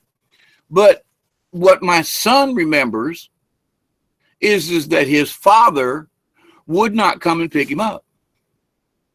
What my son remembers is that because I used to drink and do drugs, way bad at the time, but some of the times the drugs was to help me stay awake so I could work 60 hours. It wasn't because I was partying. It was because I was working. But now if I get off work and I've worked a 12-hour shift, and if I want to go down and play pool for an hour and relax, because I ain't got nobody at home, I'm by myself, and I want to go and have a couple of beers with some guys and shoot a game of pool. But my son remembers that all I did was party. And if I would rather have beer and play pool with the guys than come get him. Not true. Just absolutely not true. But that's what has fed into my son's brain. He's 42, 3 years oldish, 42. That memory's in there. And no matter how much I speak the truth from me as to what actually happened, his interpretation and what his mother tossed onto it, this is what his life is, and this is his memories of me. And they're not going to go away. He's going to die that way thinking that that is exactly how it was. That ain't true. It ain't true. I love my son. In fact, I have not seen my son in 5 years because his wife would rather me not. Why? Because I'm not dependable. Why? Because I might fall asleep.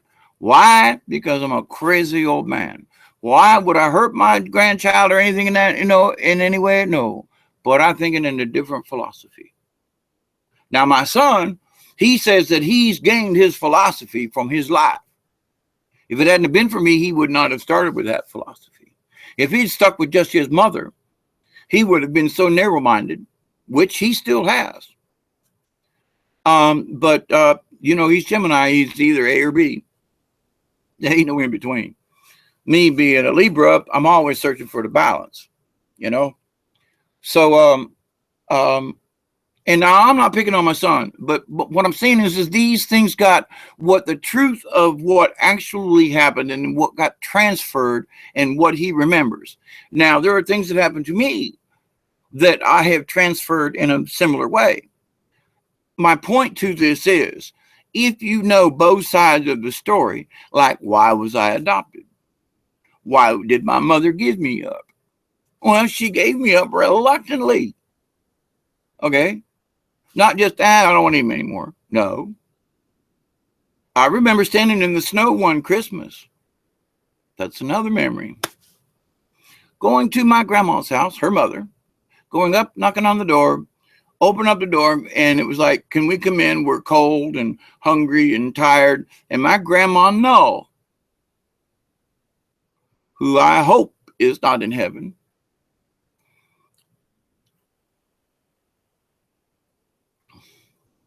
without having repentance,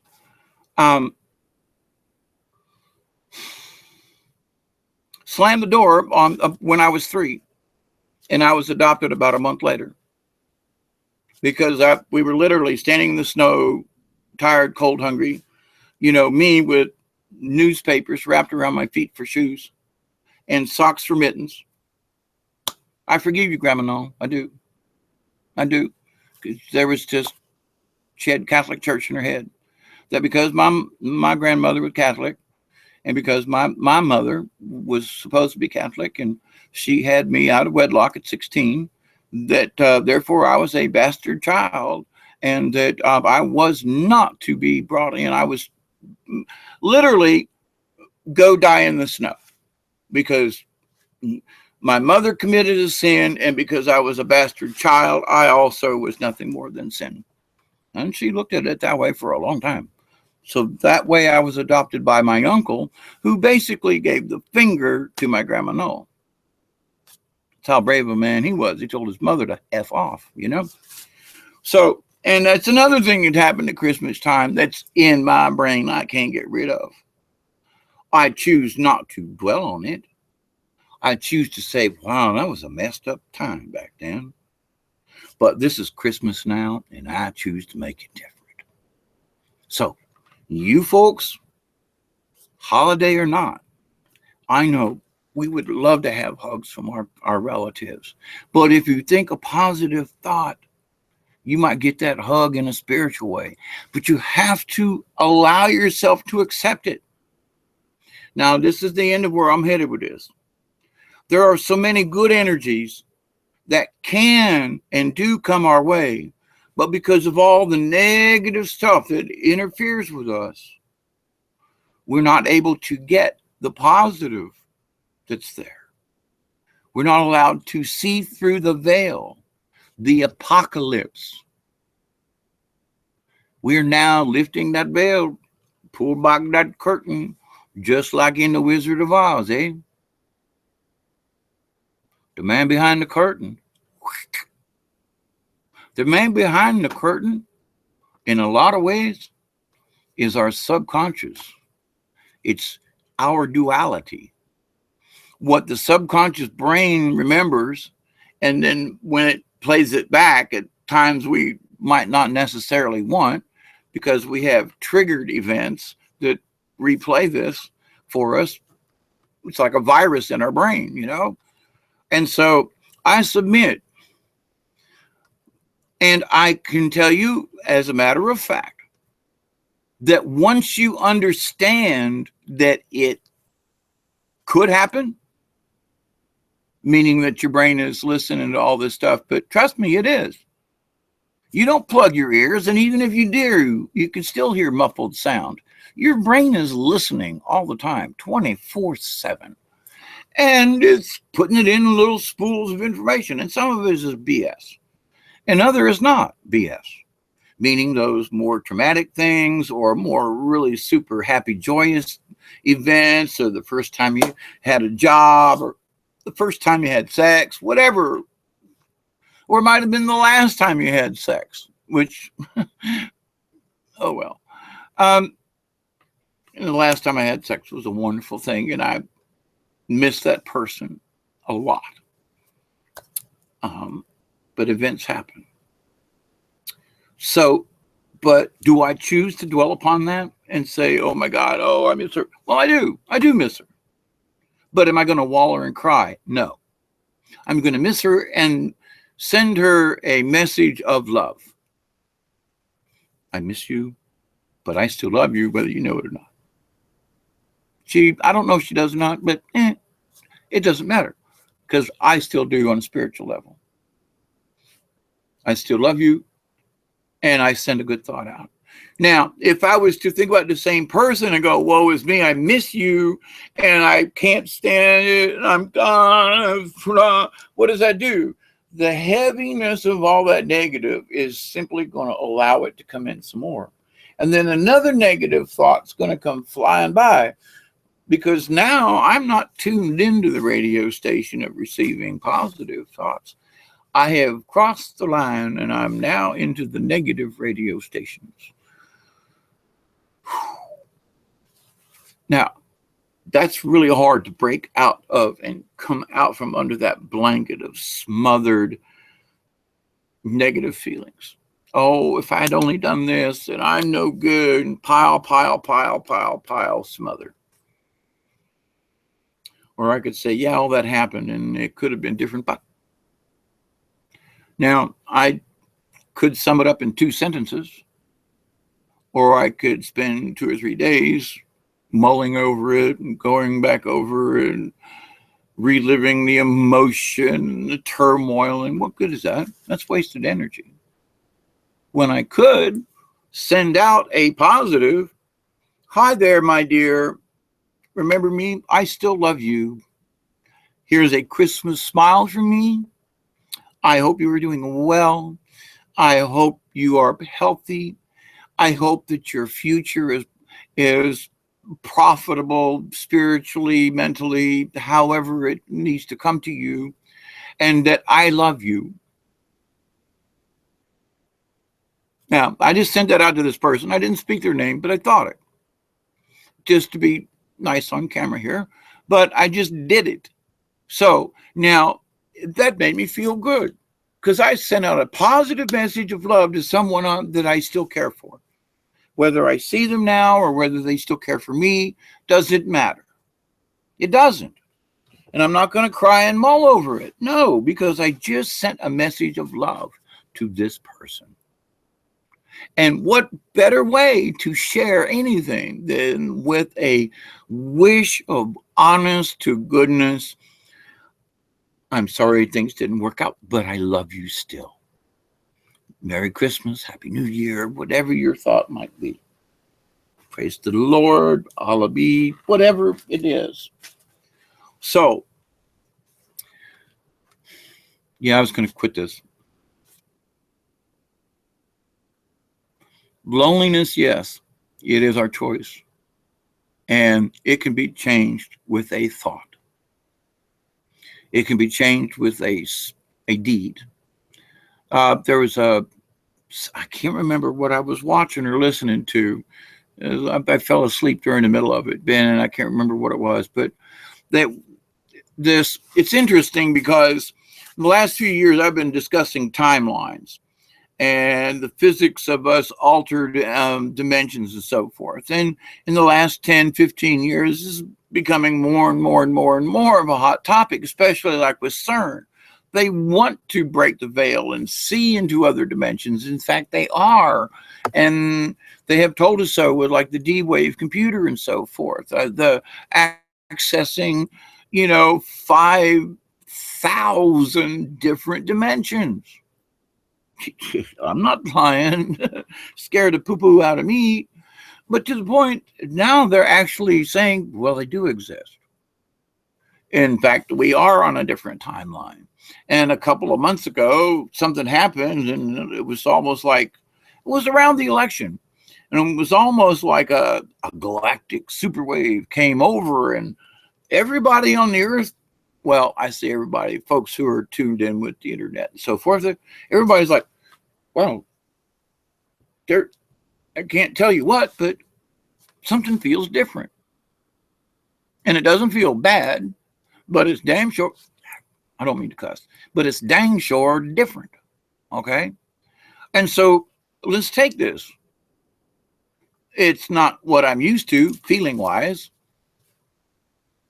It's like going to a new state that you've never been to before, or like picking a state park out and going there and looking at what it says, you know, are the attractions, and then getting there and finding out that the swimming pool is big enough for 4 people, and that the lake is actually a pond, and that, you know, the walking trail goes partially through a neighborhood, you know, versus you look at it, the picture, and you get there and you go, oh, wow, the mountains are more beautiful than the picture, you know, not, oh my God, they took a picture of a hill in the back, you know, or whatever. So it's what you perceive. So people can shove you stuff and your mind will go, wow, this is going to be great. But then when you get there, you have expectations of what it sort of looks like. Well, think of it like that. This Trump presidency and the folks that are coming in. Now, these guys, I want to point this out as just the tail end of this. The folks that are coming in, some have said, they're all military. That's true. A lot of them are. That's a good thing. Why do you say that, Mr. Dave? Because they are ex-military. They're not in it for the money. Politicians, who are just nothing more than politicians, are in it for the money. Not all of them, but most. Bernie ain't in it for the money. Bernie is in it for the change. Okay? And the change that he talks about is good. And he could have been president on another timeline.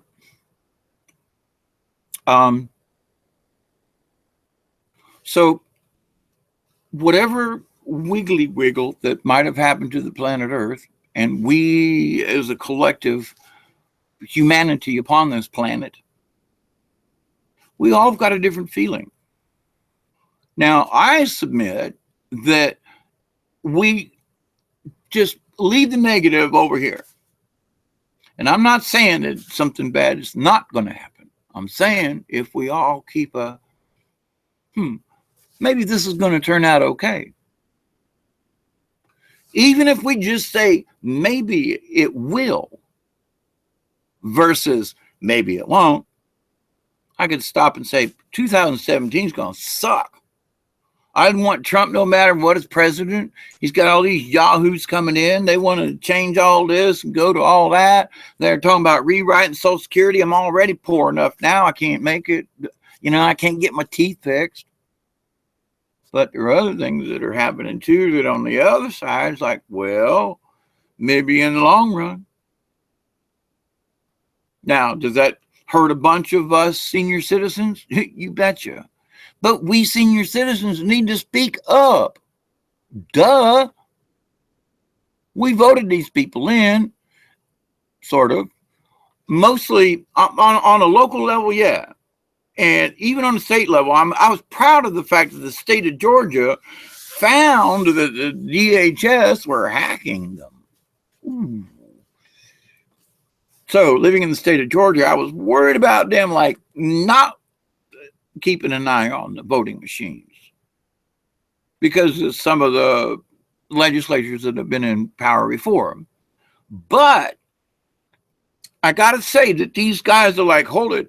Some of these guys are what they used to call blue gum Democrats. Blue gum, I think, yeah. Blue dog Democrat back in the 50s, 60s. Anyway, it was that they were diehard, but that they didn't want to see anybody go hungry. But at the same time, they didn't want to see a bunch of waste neither, you know. Now, like, for example, with this entitlement thing folks talk about, I'm getting off on a way different subject, ain't I?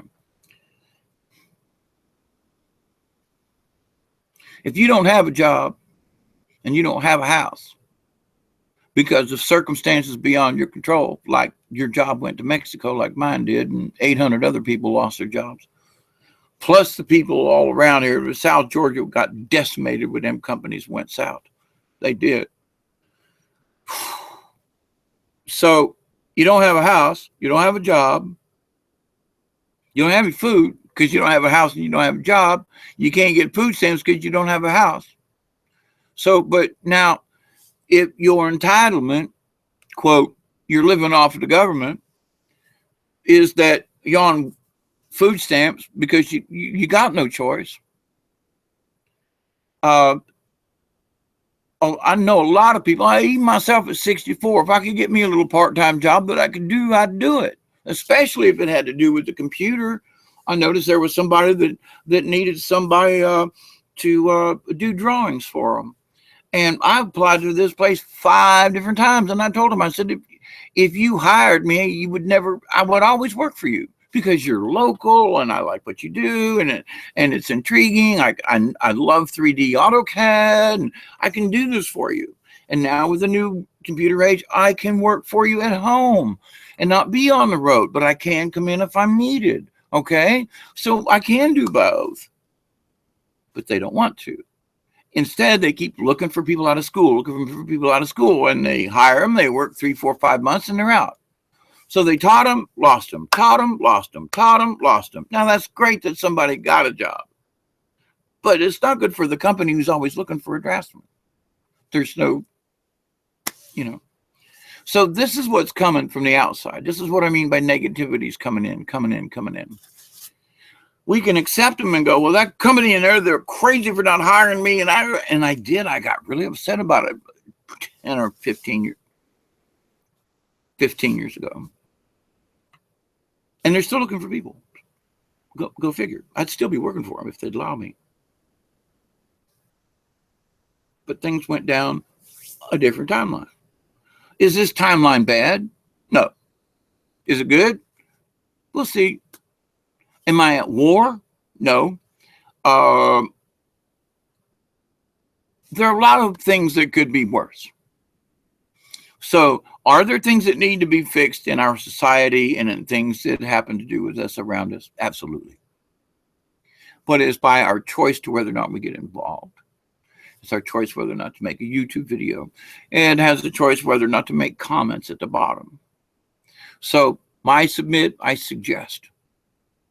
Lonely people, you really aren't lonely. You're only a thought away from people, even who have passed on.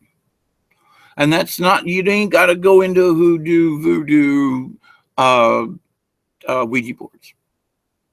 You just have to stop with a pleasant smile and a thought, think of the person. And if you're in a calm situation, at least within yourself, you could be in a crowded room, a noise going around, you could be in a bus station, whatever, and you can still like, okay, block it off and go inside and think of the person or people. Or you could remember a fond memory, but stay the heck out of becoming all emotional about it, that you can't have that.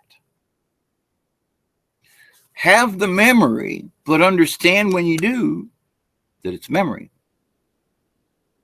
And that it is past. But you do wish to remember it because it was happy. Not because it makes you sad that you can't have it. You can't have that again. No, we cannot recreate entirely, perfectly, every single thing, every single time. No, can't, no. The odds of the world and the universe are out of there. But take the thought of a previous Christmas and let it make you happy now. That you can actually remember it. Because they did so much to my brain here a few years ago, and because of all and it was legal drugs they gave me. and tests and things that almost killed me. In a lot of ways, it did kill the old Dave. From the procedures, neurological procedures and combinations of medicines, and there ought to be a lawsuit there, I swear, but at least to the company who made the drug, Banzai. It took away, the episode during that time took away my choice. It took away my choice of being able to choose. It just, I didn't have any choice anymore. It was like, here it is, and you're stuck with it. And that's what the drug and the neurological tests and the things and stuff they did to me, that's what happened to my brain. I couldn't make a choice either way. It was just like I was stuck on this train on the front of this passenger train hauling butt through life, and me just sitting there going, ah! On the front of the train, you know. And it was like, even if the train stopped, I didn't know, I didn't have enough sense to get off. Or if I did, I might have got off at the wrong stop out in the middle of the wilderness somewhere. So now that's an analogy in my own brain, but it's because of choices that I can or cannot make. However, from all that confusion and mind wipe and all these other things, in my new reality, which is a good thing, is that I spent a lot of my lifetime thinking negatively on, oh, I miss my grandmother. Oh, she was such a lovely lady. Oh, and I would cry about it.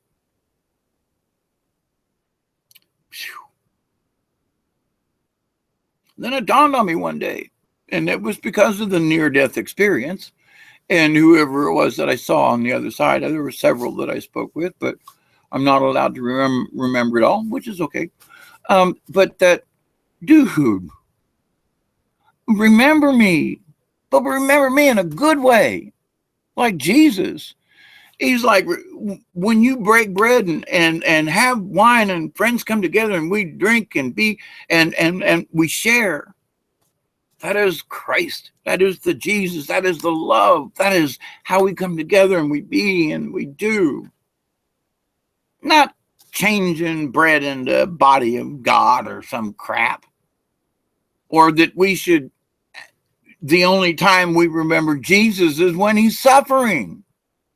No. I was told that we need to take Jesus down off the cross.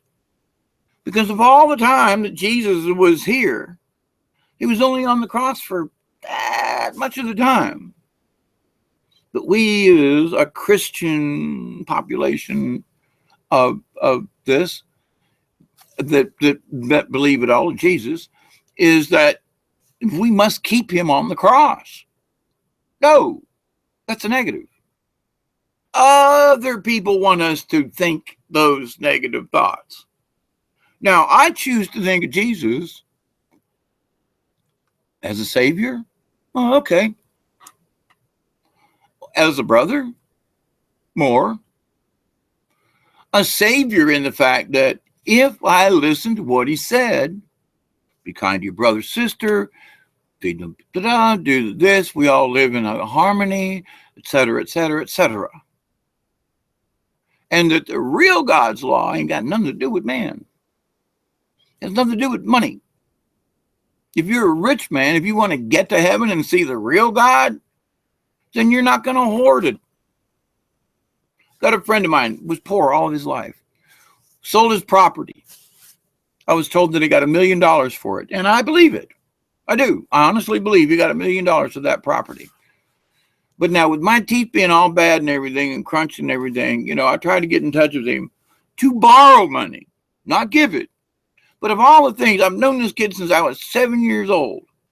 Went through the family, all the things that I gave him willingly, and here, share, you're my brother. You're my neighbor, but you're also part of my little family here. And now you're my brother. We got busted together, blah, blah, blah, blah, blah, blah, blah. But do you think that man would give me a dime to help me fix my teeth? I want them out because they hurt and they get infected constantly. It's not about having $10,000 shiny teeth. That'd be nice, but not a requirement. But these got to come out because they're coming out one way or the other, and I don't want to die from an infection. Okay, that gets into my brain. Just saying. So he's been poor all of his life, and because he was poor, he decided to hoard. He decided to put money back, and I'm going to keep this money in case something happens. Well, I tried that. It didn't work. It got me nowhere. My money's gone anyway.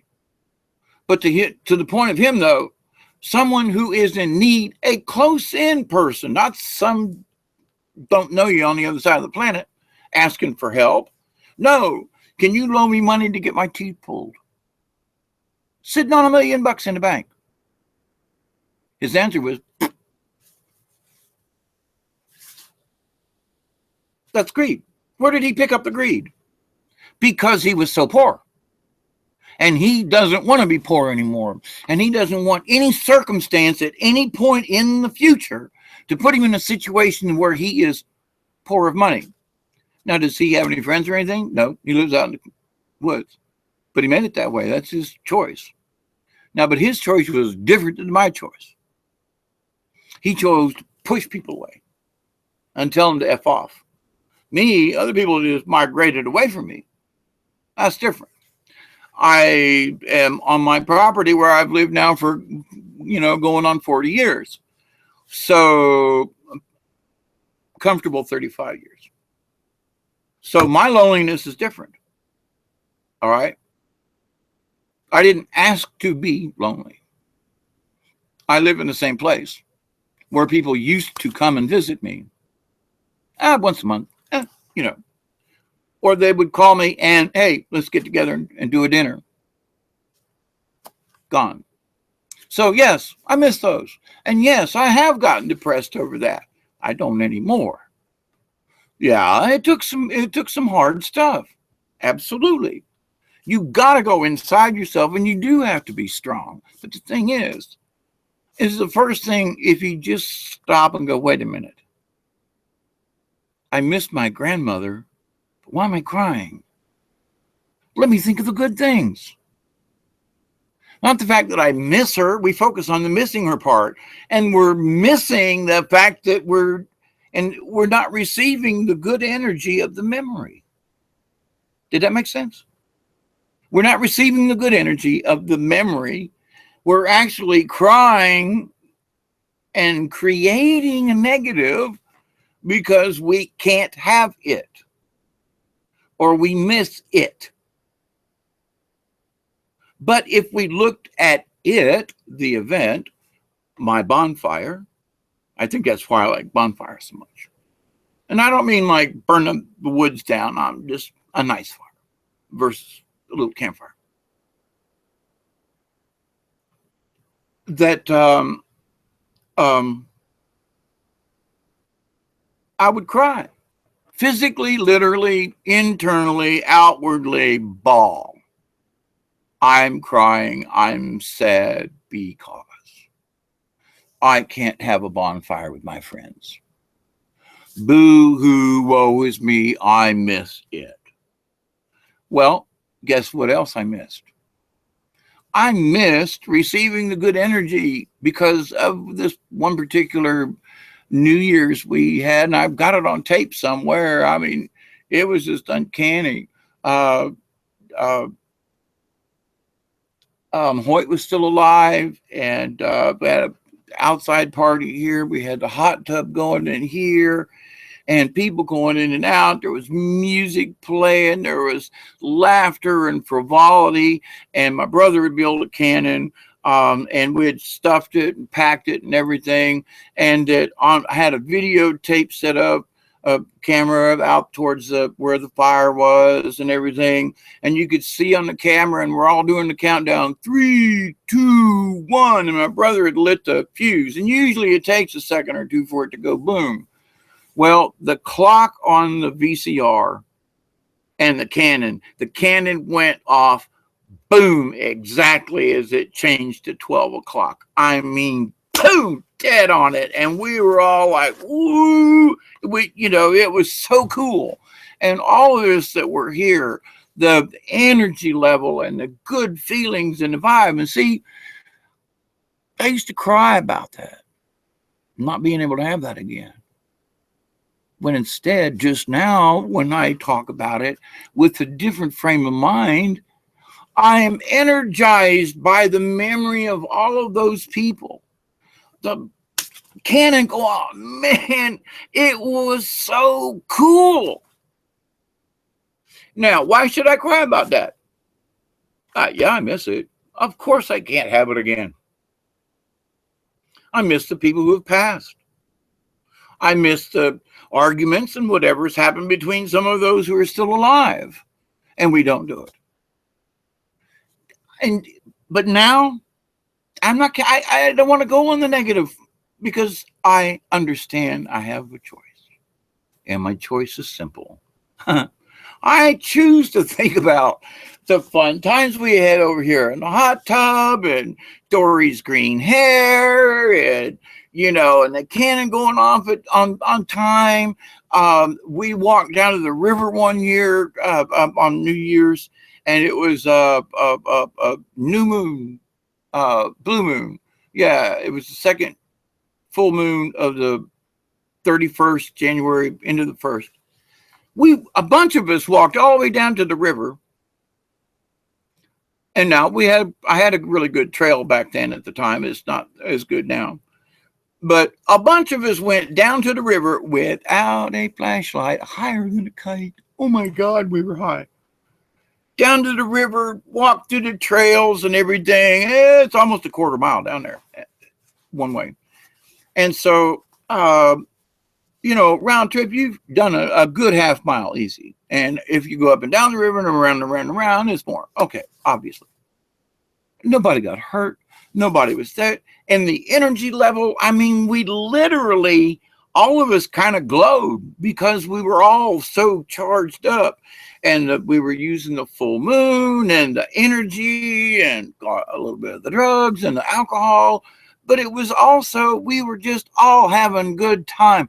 All of us together, 10, 15, 20 people, just the energy helped light up the woods. It was wow.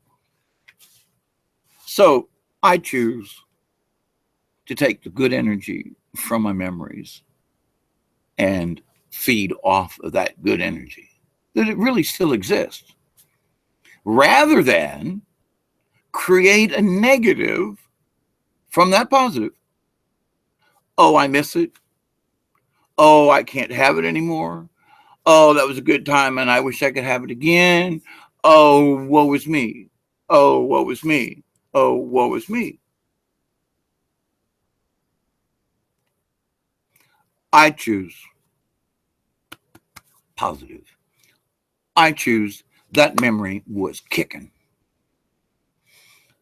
I choose to say, I hope I can have similar experiences in my future, rather than I can't ever have that, which the brain is listening to. So therefore, you've set up conditions where you're never going to have that again. Therefore, they come true. They never happen again. So what? What does it matter? It matters. Because if you put forth, I wish to have, can't be the same, because the same people ain't around. So you got to be realistic about this. Simply say, I wish to have similar experiences in my future. You're not setting a timeline next year, next month, because it might take 2 years. Who knows? But if you stay with the thought, I wish to have similar wonderful things happen to me, then they will. Because then you will be looking for similar things, not exact. No, you can't have it all back. So you time traveled. You're still only going to have 3 hours of that time, because basically it was 3 or 4 hours of a chunk of time in space of whatever timeline you want to have. Okay. Oh, so it was, if you even chose the whole day, which it wasn't, a half a day, 12 hours. So there was a 12-hour period here at my house where there were people in and out having a good time, and fireworks and bonfires and fun, laughter, no killing, fighting, arguing, nothing. It was all good. No, I can't have all those people back here, but I can have similar. It might only be 3 people, but it could be similar. It could be 30 people and it could be similar. But if I continue with, oh my God, I'll never have anything like that again. Oh my God, it's so terrible. I miss these people. Yeah, okay. Miss them, but get it over with. Hoyt, I miss you, buddy. Leave it there. Because the spirit's still around. Even if it reincarnated, it's still around. Because your energy's touched. And Hoyt and I were brothers in another life somewhere. And I know he's still out there somewhere and egging me on. I can still hear his laughter. And that's maybe that he was one of the ones that was standing there telling me to come back on my near death. Oh my God, I just had an uh-oh moment. Or a uh-oh. Yeah. Wow. But see, that's from, I would not have had that thought of Hoyt being present when I had my near-death experience of the crossover. Because I was told, your job ain't done. You're not dying. You're hungry and you're thirsty but you're not dead. And you're not going to die this time around now,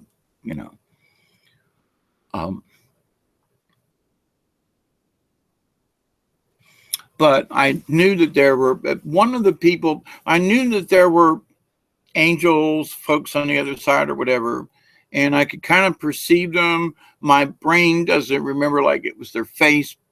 God, probably it wasn't. It was probably their entity that I saw. It was their essence. And I remember my grandma Raleigh, she's golly, like a guardian angel in a way. And we had psychic things going on back in the 60s and 70s and 80s before she died, when other people weren't, that was like, don't talk about that. Grandma and I were, I mean, even as she was dying, she was in this world and the other, and we discussed it before she left this world. A lot of people don't know that. Me and my granny discussed it. And this was in 85, 6, something. I can't remember. Grandma Raleigh died. But it was back then. So, but to the point though, rather than have a negative memory, I have the positive memory. Golly, I remember Grandma and I having good times rather than I miss her and cry. By staying away from the depression side of it, was just now, after several years after having the near-death experience, several years now, I look at it and I go, oh, wow. Oh, she was one of the angels that was there talking to me and sending me back. Hoyt, my good friend here, oh, wow. I think now see, if I'd have been on that negative timeline in my own brain, I would not have thought of my buddy Hoyt being one of the entities at my little you're not done party kind of thing in the hereafter. So,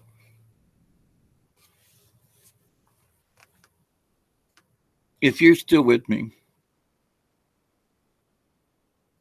change that loneliness inside you. I cannot stress enough how many years that I spent being depressed. and that how worthless it is. And I know that if you are still listening to me, you too know how worthless um, being depressed is, and how much energy it takes, and how much you really wish that you felt better. And but you can. Yes, you've got to stick with it. Yes, you have to get up in the mornings, and instead of saying, "Oh God, damn, I feel shitty. I don't know what a fucked up day it's going to be," that's where you need to change right there, from right out the bat. So you go in the kitchen and you knock over a glass on the floor and it breaks. Damn it, that was my favorite glass. Well, I guess this is what kind of day it's going to be, ain't it? How many of you have ever said that? I know I have. There's something floating. Oh, it's a bug. I was like, there's something floating around over here. What? So, but from the time you wake up, and my back is so messed up from literally falling backwards, up across a thing when the scaffolding collapsed. Um, the times I've been hit in the head, and really I'm like Cassius Clay, in a lot of ways. However, from all the brain mush, I've decided to reroute my brain waves and to figure out another way. And so by having these videos, it's training for my brain to come back. I used to be able to do puppet shows. I have 150 puppets in my collection. Marionettes, hand puppets. Each one of them has a backstory. Each one of them has their own character voice. I can't hear them no more. What they did to me with the drugs and this and the blah, blah, blah, and the neurology, and it's all the doors inside my brain that had all these wonderful things inside. It was like they changed the locks for me. And actually they locked them. They weren't locked before, but then not only that, but they changed the lock. So I don't have the key to get in the doors that I normally had access to, meaning inside my brain.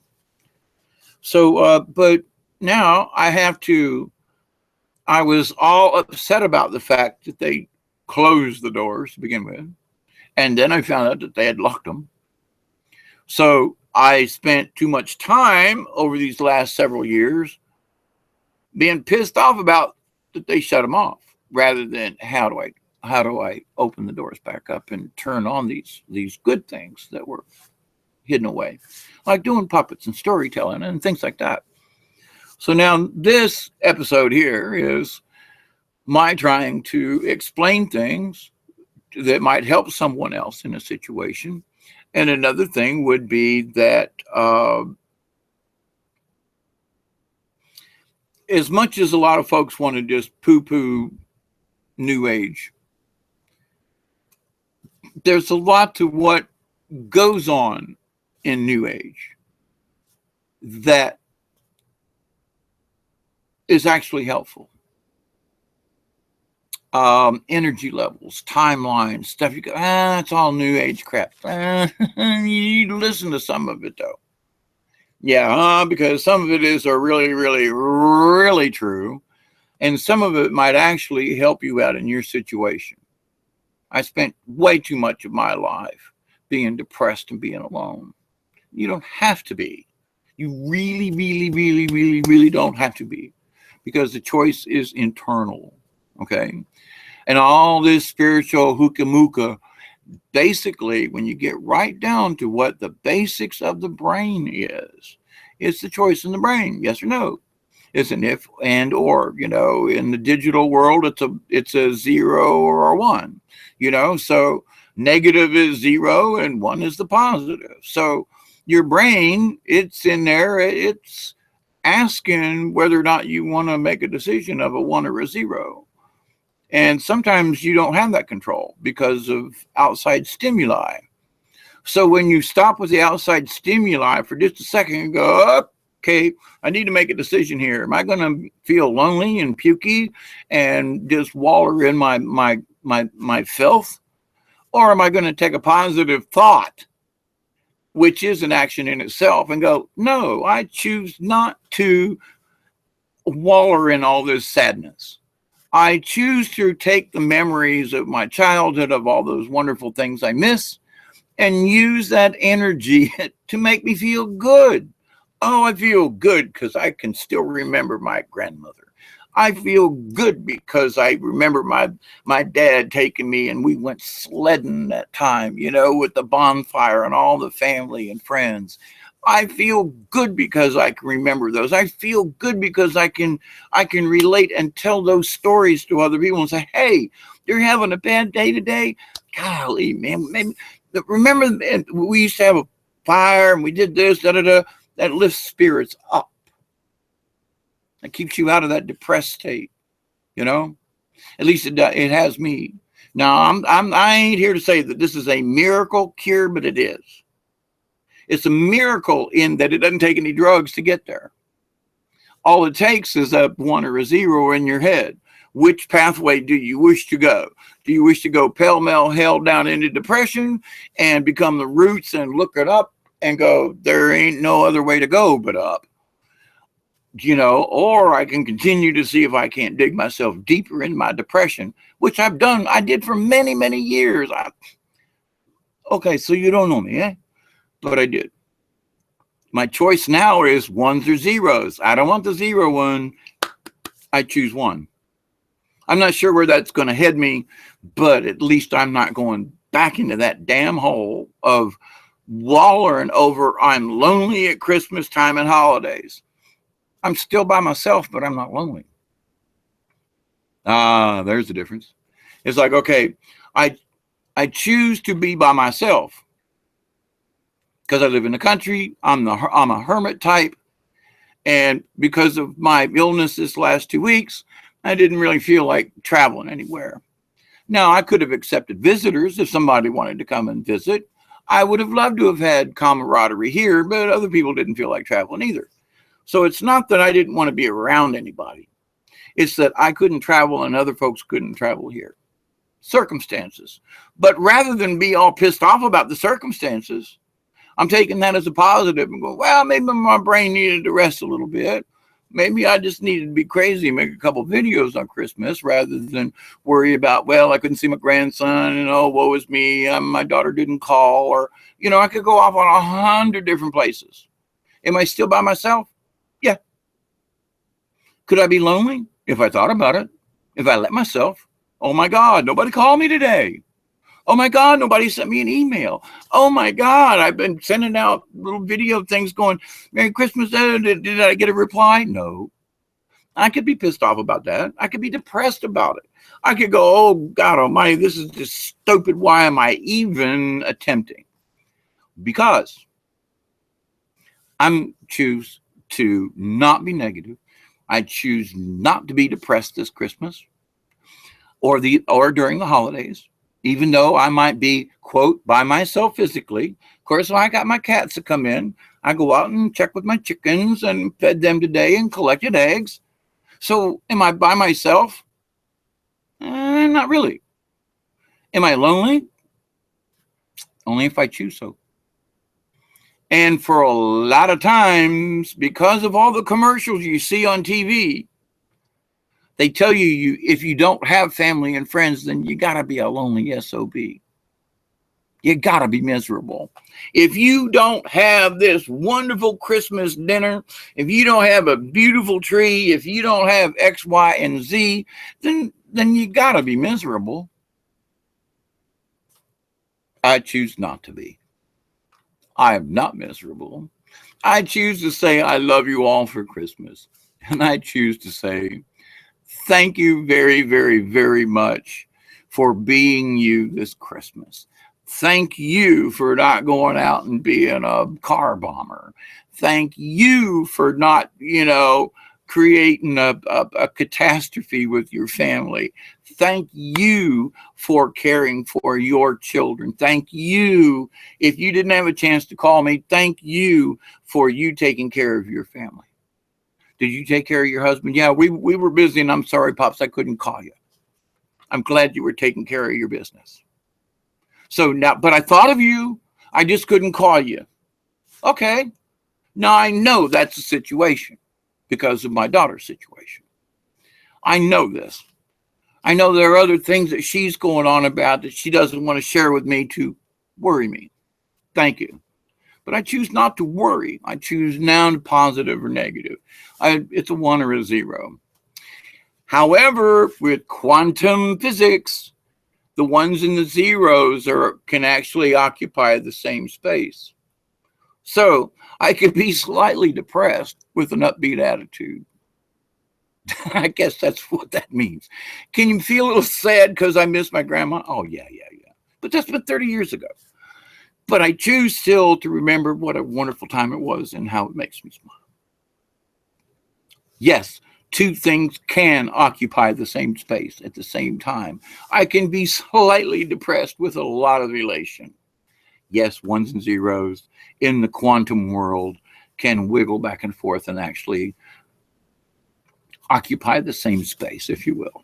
Now, that's what the quantum side says. So, but from the physical brain part, oh, woe is me kind of thing, if you're going, oh, woe is me, just stop.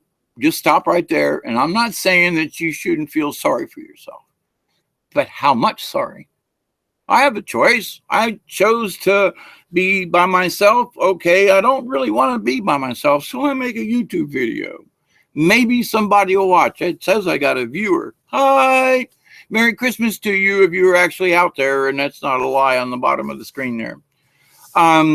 Because we got to stop this loneliness stuff. The other side of the coin, do you have a phone? Then call somebody. And you go, hey, I miss you on Christmas. But call with the expectation that maybe you're not going to talk to them for an hour. That maybe just by saying Merry Christmas to them in person on the phone makes you feel better rather than a text. I hate texty stuff. Oh, Merry Christmas in a text. Yeah, okay. Call somebody and go, hi, Merry Christmas. I love you. I'll talk to you later. We've been real busy. I love you. I talk to you later. Bye. Do that. Do you have somebody in your family or in your friends list that you know probably sitting at the house by themselves? Then it is your duty as a human being. If you thought about them and you didn't call them, shame on you. I'm just saying. If you know that somebody sat at home and they didn't have much for Christmas or nothing, and you know it and you ignored it, shame, shame, shame. Because, and I'm not saying you should have went, to Alabama and picked them up and brought them back down to Miami or nothing. That's not what I'm saying. I'm saying, did you have the compunction? Did you have the fortitude inside yourself to go, I might be busy today, but I'm an SOB if I can't call this person and at least touch base with them and go, hey, Charlie, man, are you okay? You by yourself today? Man, I'm sorry about that, but I just want to let you know that we're sitting around here and we can't come get you. You're in Alabama. We're down here in Florida, but by golly, we love you, man, and we miss you, and we want you to have a good day. And Charlie, we can't stay long now, but I got to get, but I love you, man. We'll talk to you later. Bye. Now, do you know what that would do to somebody if you did that? Do you know the spiritual uplift you can give another human being? And if you as a person know of someone and you're not doing that, shame, shame. Shame, shame. Now, on the other side of the coin, if you're lonely sitting by yourself looking at the telephone, expecting somebody to call you on Christmas, and you ain't touched that telephone yourself, then shame on you. Because you should then reach out to someone. If somebody's been on your back of your head for a lot, you should say, well, I wonder what their number is. Let me call. And if it's only to say, hi, didn't want to mess up your day. I love you. Merry Christmas. Goodbye. Touch somebody else.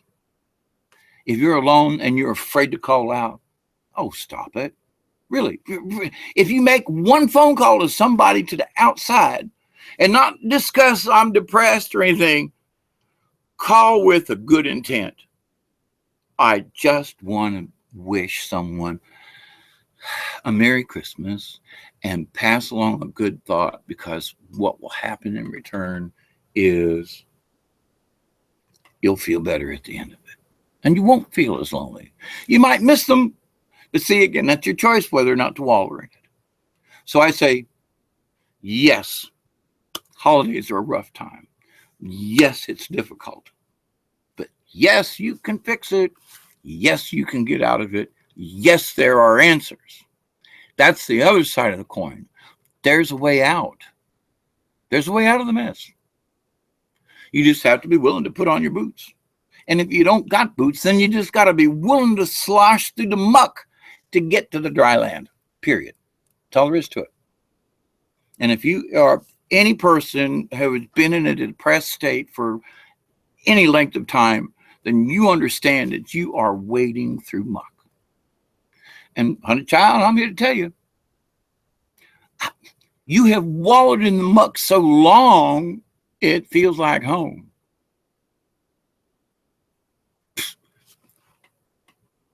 Y'all need to cut that mess out. I know I had to.